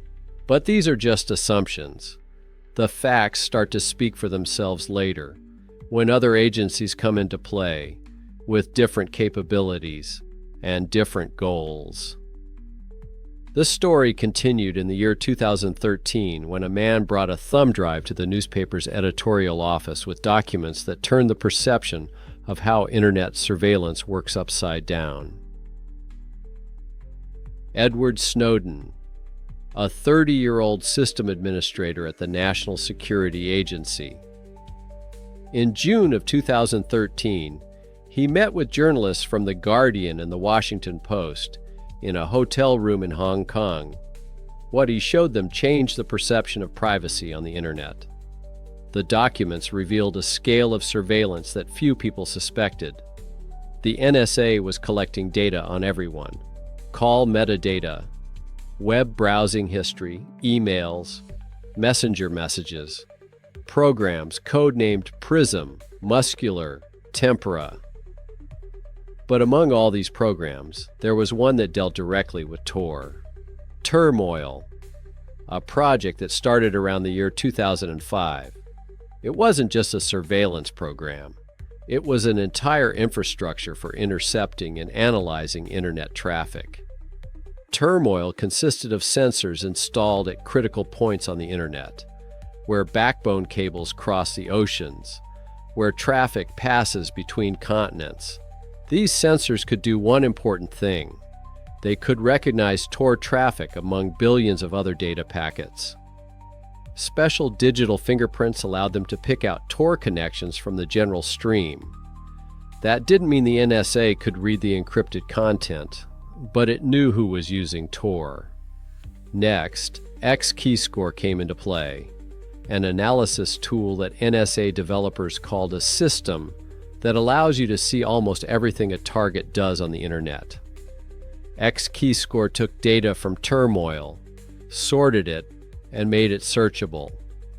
Analysts could enter queries and get real-time information about users. One of the slides from the NSA presentation showed that X-keyscore was specifically set up to track people who visited the TOR project website or were looking for information about privacy technologies. The very use of the security tools made the person suspicious. Paradox: the attempt to hide attracted attention, but intercepting metadata was only the first level. The real magic started further down. Turbine, an automated system for controlling implants. Implants referred to spyware that the NSA inserted into the target's computers. Turbine was designed to scale operations to millions of infected devices. Not hundreds, not thousands, millions. The system worked in conjunction with Turmoil. When the sensors detected an interesting target, they sent a signal to Turbine. The system decided whether or not to implant the implant. If yes, a mechanism called Quantum was triggered. Quantum is a set of techniques for attacking users in real time. Imagine you are requesting a web page. The request goes over the internet to a server. The server sends a response back. But what if someone can intercept your request and send a response faster than the real server? A fake response containing malicious code. It's called a proxy attack, but in an accelerated mode. The NSA had servers called FoxACID located at strategic points on the internet. These servers were configured to respond faster than any legitimate server. When Quantum intercepted a request from a target, FoxACID would send an infected page in a fraction of a second. According to the documents, the entire operation from target detection to implantation took 686 milliseconds. The NSA paid particular attention to TOR users. One presentation explicitly stated that TOR was a priority target. A slide with the title "TOR Stinks" showed that the agency faced serious challenges. It was impossible to crack TOR cryptography itself, but it was possible to attack the browser. TOR uses a modified version of Firefox. Vulnerabilities in the browser allowed malicious code to be injected that revealed the user's real IP address. The technology was called browser exploit. Infect a computer, bypass TOR's protection, and gain access to a real identity. But even the NSA recognized that mass de-anonymization of TOR users is technically difficult and politically risky. Every successful attack runs the risk of being discovered. If you use an exploit too often, someone will notice. The TOR community will patch the vulnerability. The tool will become useless, so we needed a different approach. More subtle, more scalable, and that approach existed. TOR works thanks to volunteers who run repeater nodes on their servers. Anyone can become part of the network. All you have to do is download the software, set up a server, and run it. The more nodes, the more reliable the network. This is the cornerstone of the whole concept. But what if some of these nodes belong to non-volunteers? Snowden's documents hinted that the NSA was running its own TOR nodes. Officially, it was called network research. Unofficially, it was a way to get positions within the system. If you control the input node, you see who's entering the network. If you control the output node, you see where the user goes. If you control both, you can associate identities with actions. This is the correlation attack that TOR's creators warned about from the beginning. Mathematically, it is inevitable. If an adversary sees both ends of a communication, anonymity is destroyed. The question is not whether such an attack is possible. The question is who is doing it and on what scale. In February of the year 2014, something strange happened on the TOR network. Administrators noticed a massive influx of new hosts. Hundreds of computers from the same IP address range joined the network at the same time. It was unusual, suspicious. Project TOR monitored activity but did not take action immediately. Wanted to figure out what was going on. Observed, collected data, waiting. Meanwhile, these nodes were doing their job. They were intercepting traffic. They were correlating timestamps. They were collecting information about users of hidden services. It later emerged that researchers from Carnegie Mellon University were behind the attack. A team from CERT, a division of the Computer Emergency Response Center. They developed a method for de-anonymizing TOR users and tested it in real-life conditions. The attack worked. Researchers were able to identify users of the hidden services. They were supposed to present the results at a security conference, but suddenly canceled. No explanation. Then there were rumors that the FBI had paid the university $1 million for the information collected during the experiment. Officially, the FBI denied this. The TOR project released a patch that closed the vulnerability, but the attack ran from February to July of 2014, 5 months.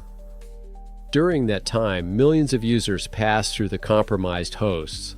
Which of them have been identified? How many people revealed their identities thinking they were protected? There are no answers. The data is classified. But the repercussions came very quickly. On the 6th of November, 2014, Operation Onimus began. Coordinated by Europol and the FBI, police forces from 16 countries were involved. The goal was a simultaneous attack on black markets on the Darknet. At 4 o'clock in the morning GMT, agents around the world received the command to act. Bulgaria, Lithuania, Romania, Czech Republic, the Netherlands. At the same time, servers hosting hidden services were seized.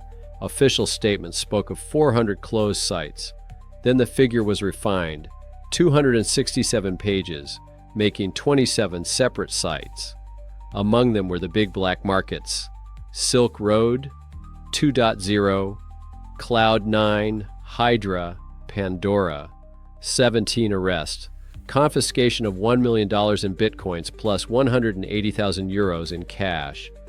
But the main thing was not the scale of the operation. The main question was, how did they do it? A Europol spokesman made a vague comment. He said the methods would remain secret, that the agency wants to retain the ability to use them over and over again. When asked about technical details, he replied that it was not subject to disclosure. TOR project spokesman Andrew Luhman suggested that authorities use traditional policing methods. For example, tracking Bitcoin transactions. That claims of a TOR hacker exaggerated and intended for psychological effect, to scare criminals into abandoning the technology. But many experts thought otherwise. There were too many coincidences. The Carnegie Mellon attack ended in July. Operation Animus hit in November. The gap is only 4 months. The data collected during the study matched perfectly with what was needed for the operation. Moreover, court documents that came later explicitly stated that the FBI de-anonymized the Silk Road Administrator 2.0 in May 2014, exactly in May, in the midst of the Carnegie Mellon attack. Coincidence? Or confirmation that the research experiment was a cover for an intelligence operation? The university declined to comment. The FBI denied paying the $1 million payment. The TOR project closed the vulnerability and urged everyone to update their software. But questions remained. Operation Animus was supposed to be the end of the Darknet. At least that's what law enforcement thought. 17 arrests, 27 sites shut down, millions of dollars seized.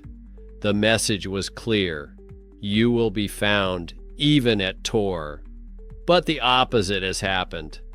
48 hours after the operation, new markets appeared on the Darknet.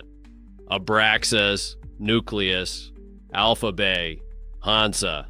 They promised enhanced security, mandatory encryption of all communications, multi-signature Bitcoin transactions, decentralized servers that can't be taken out in one fell swoop.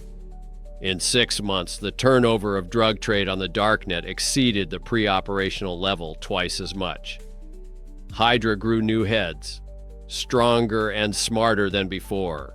A secret Europol report that hit the net a few years later admitted defeat. The operation arrested people, confiscated money, shut down websites, but it didn't affect the ecosystem as a whole. Moreover, it forced criminals to improve their security measures. And now, for the most paradoxical part. On the 7th of November, 2014, the day after Operation Animus, the U.S. State Department transferred another tranche of funding to the TOR project, $3,400,000. More than the year before. Why? How can you fund technology that makes possible the crimes you are fighting? The answer is contained in the minutes of a closed-door meeting of the Senate Intelligence Committee, which appeared online after the leak. The CIA director was explaining simple maths to senators. There are over 1,000 U.S. agents and informants working through TOR. To cut off their funding is to sign their death warrant. Moreover, TOR is used to support the opposition in countries that the U.S. considers adversaries: Iran, China, Russia, North Korea. Dissidents rely on TOR to organize protests, leak information, and communicate with Western media. It is a soft power tool too valuable to pass up. One senator asked a logical question. Is it possible to create a version of TOR just for the right people? Technology that protects dissidents but doesn't work for criminals? The answer was emphatic. No. Maths does not discriminate between intentions. Cryptography works the same way for everyone. Either privacy for everyone or privacy for no one. Compromise is impossible. TOR's creators found themselves in a situation that one of them later compared to that of Robert Oppenheimer. The creator of the atomic bomb was tormented for the rest of his life by the realization of what he had released into the world. TOR's developers realized that their creation was being used for evil, but there was nothing they could do. Unlike nuclear weapons, which can only be built by states with vast resources, TOR can be launched by anyone. The code is open. The technology is available. Even if the U.S. shuts down the official project, copies are already distributed around the world. The genie didn't just come out of the bottle, it multiplied. But while everyone was discussing the ethics and philosophy of anonymity, somewhere in the shadows an attack was being prepared that would reveal the true extent of the system's vulnerability. An attack that would affect not hundreds, but thousands of nodes. An attack that would last not months, but years. And it would begin in January of the year 2000. January of the year 2020. New exit nodes began to appear on the TOR network. Hundreds of servers were registering every week. This was unusual for a volunteer network, but not unprecedented. The project always welcomed new participants. The more nodes, the more reliable the system. But these knots were special. A security researcher known by the pseudonym Nusenu, who has been monitoring the health of the TOR network for years, noticed a pattern. New nodes were appearing in groups, were using similar configurations. They were registering through specific hosting providers. It looked coordinated. By February, the number of suspicious nodes reached several hundred. By March, it was over 1,000. And in May of the year 2020, one subject controlled 380 output nodes. That was 23% of the TOR network's total output capacity. 1 in 4 users going from the Darknet to the regular internet went through these nodes. What did this mean in practice? The exit node is the last point in the TOR chain before traffic enters the regular internet. At this point, the TOR encryption is already removed. The exit node operator can see exactly where the user is going and what he is doing. It doesn't see who exactly is doing it. TOR hides the source IP address, but it can see the actions. And here's someone controlling 23% of all such outlets. Nusenu continued monitoring and detected strange activity. These hosts were conducting an attack called SSL stripping. When a user tried to access the site over a secure HTTPS connection, the hosts intercepted the request and spoofed it with unprotected HTTP. The encryption was stripped. The data was sent in clear text. But why? The answer came quickly. The attackers were after cryptocurrency. They monitored traffic going to Bitcoin mixer services. These are services that mix coins from different users to break the link between sender and receiver. Very popular with criminals. When a user entered their Bitcoin wallet address on the mixer's website, malicious hosts would intercept that address. On the fly, they replaced it with the address of the attacker's wallet. The user thought they were sending coins to themselves. In reality, he was sending them to the thieves. A simple but effective scheme. Over months of work, they stole an amount that is impossible to estimate. The victims did not publicize the thefts. After all, they were doing something illegal themselves. The TOR project detected the attack at the end of May. On the 21st of June, they began removing malicious hosts from the network directory. By the end of June, they had removed most of them, but a few days later they came back. New servers, new IP addresses, same pattern. Second removal in July. Back again. A month later, The intruders already controlled 22% of the power output. Third sweep in August, and back again, this time to 20%. Nusinu noted that this was the worst year in terms of malicious activity in its entire observation period. It was the first time in history that a single entity controlled such a fraction of the network, and the first time it demonstrated such persistence and resources to recover from each removal. Who was this unsub? A lone hacker? An organized group? Or someone with more serious capabilities? Officially, the TOR project called it criminal activity aimed at stealing cryptocurrency, but there were details that didn't fit the picture of ordinary cyber theft. Firstly, scale. Running and maintaining 380 servers around the world requires serious resources. Not just money to rent, but infrastructure to manage. This is not a garage operation. Second, persistence. After each removal, the attackers rebuilt the network in less than a month. This requires planning, backup capacity ready for deployment. Thirdly, time. The attack began in January 2020 and lasted all year. Then in 2021, it reappeared.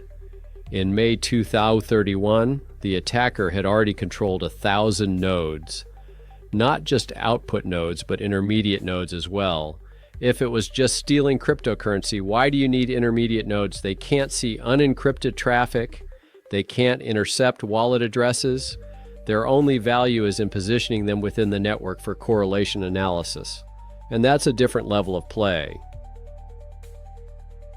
The correlation attack is a technique that TOR's creators warned you about from day one.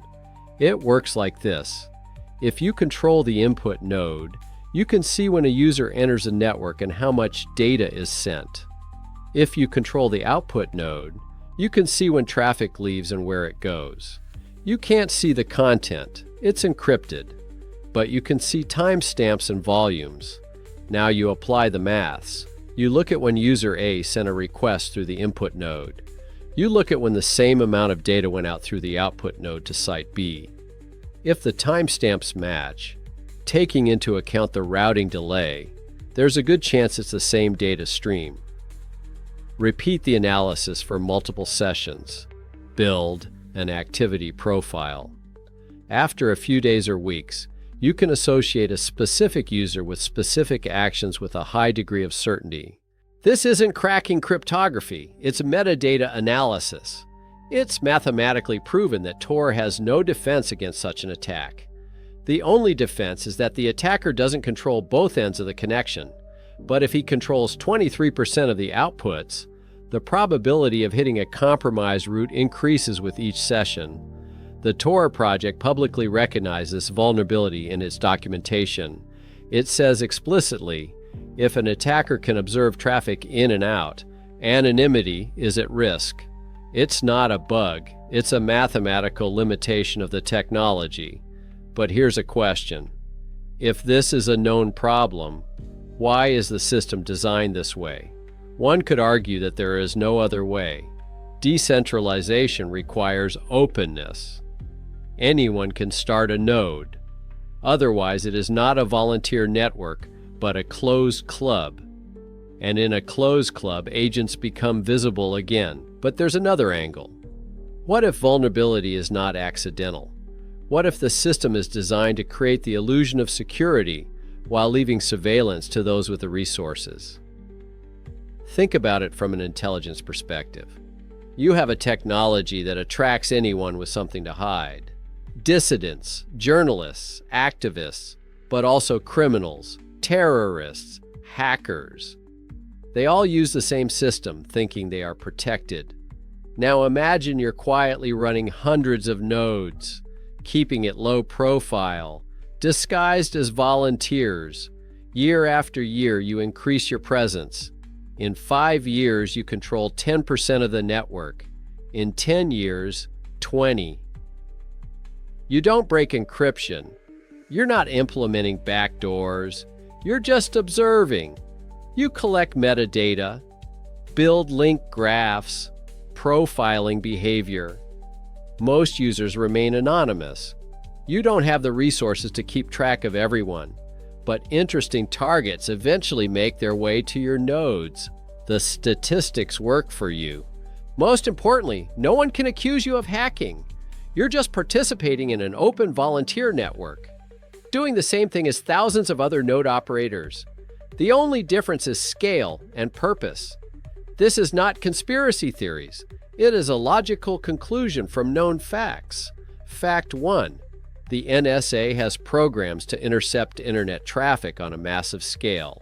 The Snowden documents confirm this. Fact 2. The NSA is specifically targeting TOR users. The presentation showed this. Fact 3. Correlation attack works if you control enough nodes. The maths proves it. Fact 4. Anyone can run TOR nodes. The barrier to entry is minimal. Fact 5. Someone started 380 nodes in 2020 and maintained them for months despite deletions. You put these facts together and you get a picture that looks like an ideal surveillance system. Not total. There aren't enough resources for everyone, but selective, targeted, behavioral. Now add another layer. The Darknet is not just a place to buy drugs. It's an ecosystem where people behave in ways they don't behave on the regular internet. No social constraints, without fear of repercussions, or with minimal fear, believing themselves to be protected. What does a person buy on the Darknet? It speaks about his desires, which he hides from society.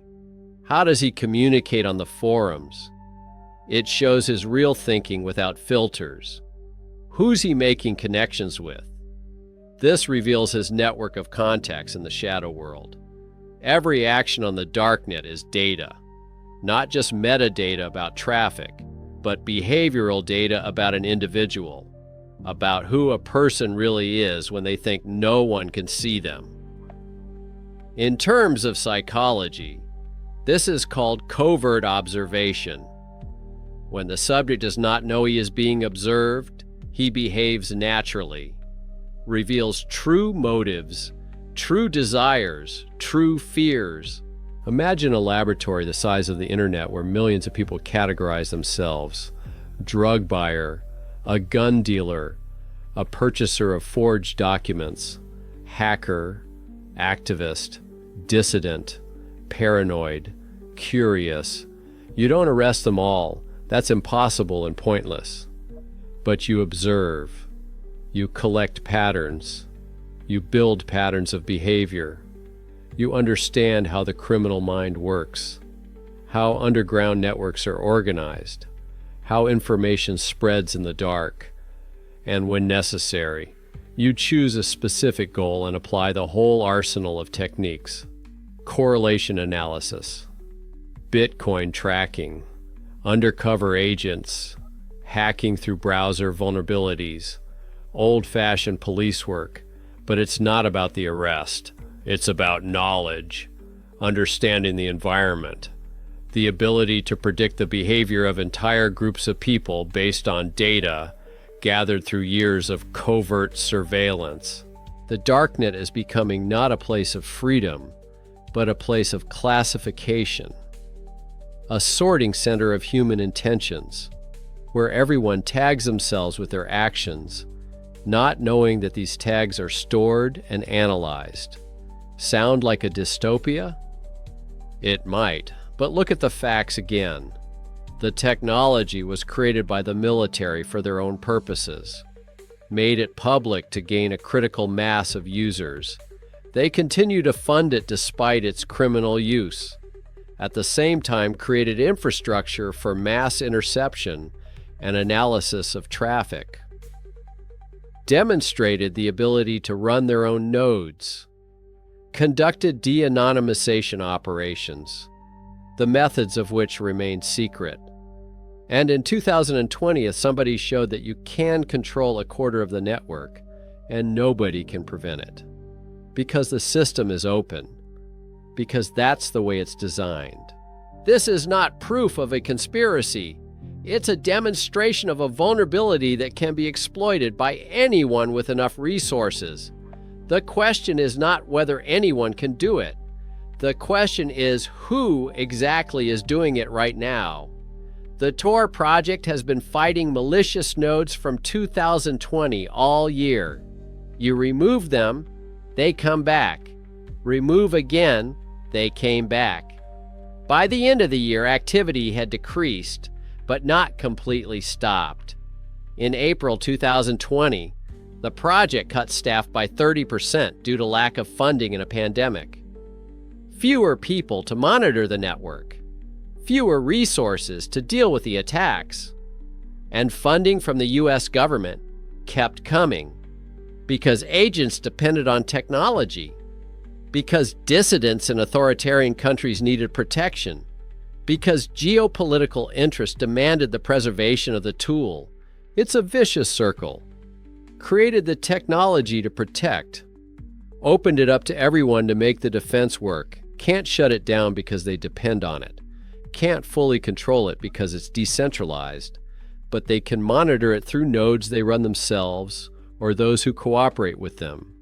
And every user who enters the Darknet thinking he is invisible is actually entering a laboratory where their behavior can be recorded, analyzed, classified, not necessarily today, maybe tomorrow, or a year from now, or 5 years from now, when the technology to analyze it is even more powerful.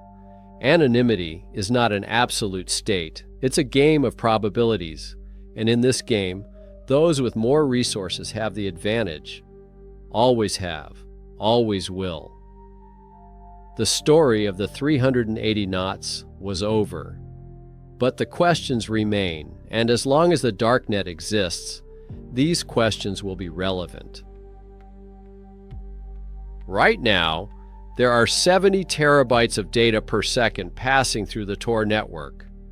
3 million users every day, and the U.S. government continues to pay for it. In 2024, the State Department gave the TOR project $8 million, more than ever before. The technology that drives the drug trade is receiving record funding from those who fight it. Paul Siverson, the mathematician who invented onion routing in '95, still works in a Navy lab. He gets a salary from the Pentagon. In a rare interview, he said a phrase that explains a lot. You can't undo maths. Roger Dingledine is still the head of the TOR project. He is asked if he has any regrets. He answers with a question. Did Gutenberg regret the printing press when he found out that it was used to print more than just the Bible? The maths hasn't changed since '95. If you control both ends of the connection, anonymity disappears. That was known then. It's relevant now. The turnover of black markets on the Darknet in 2024 year exceeded $10 billion. This is more than the GDP of some countries. Hydra was closed in 2022, but dozens of new ones took its place. Alphabet was reborn. Decentralized markets have emerged that are technically impossible to shut down in one fell swoop. But there is another side to this. Right now, a journalist in Tehran is using TOR to pass on information about human rights abuses. An activist in Beijing is organizing protests through anonymous channels. A victim of domestic violence seeks help without fear of being tracked down. This is the kind of freedom the creators dreamed of. Two faces of the same technology: freedom and chaos, defense and crime, anonymity and surveillance. I began this story with a paradox. The government is funding technology that is being used against it. But maybe it's not a paradox. Maybe that's exactly how the system is supposed to work. Too many coincidences. Military development becomes public. Funding continues for decades, despite criminal use. The vulnerability has been known since day one, but there is no way to fix it yet. Someone is controlling hundreds of nodes and the system can't prevent it. An accident or a perfectly thought out plan? I don't know the answer. All I have are facts. Facts that can be interpreted in many different ways. The only thing that is certain is that the Darknet was never what it seemed. Anonymity was an illusion from the beginning, not because the technology doesn't work, but because those who created the system understood its weaknesses better than anyone else. As always, you're Mr. Dark Web.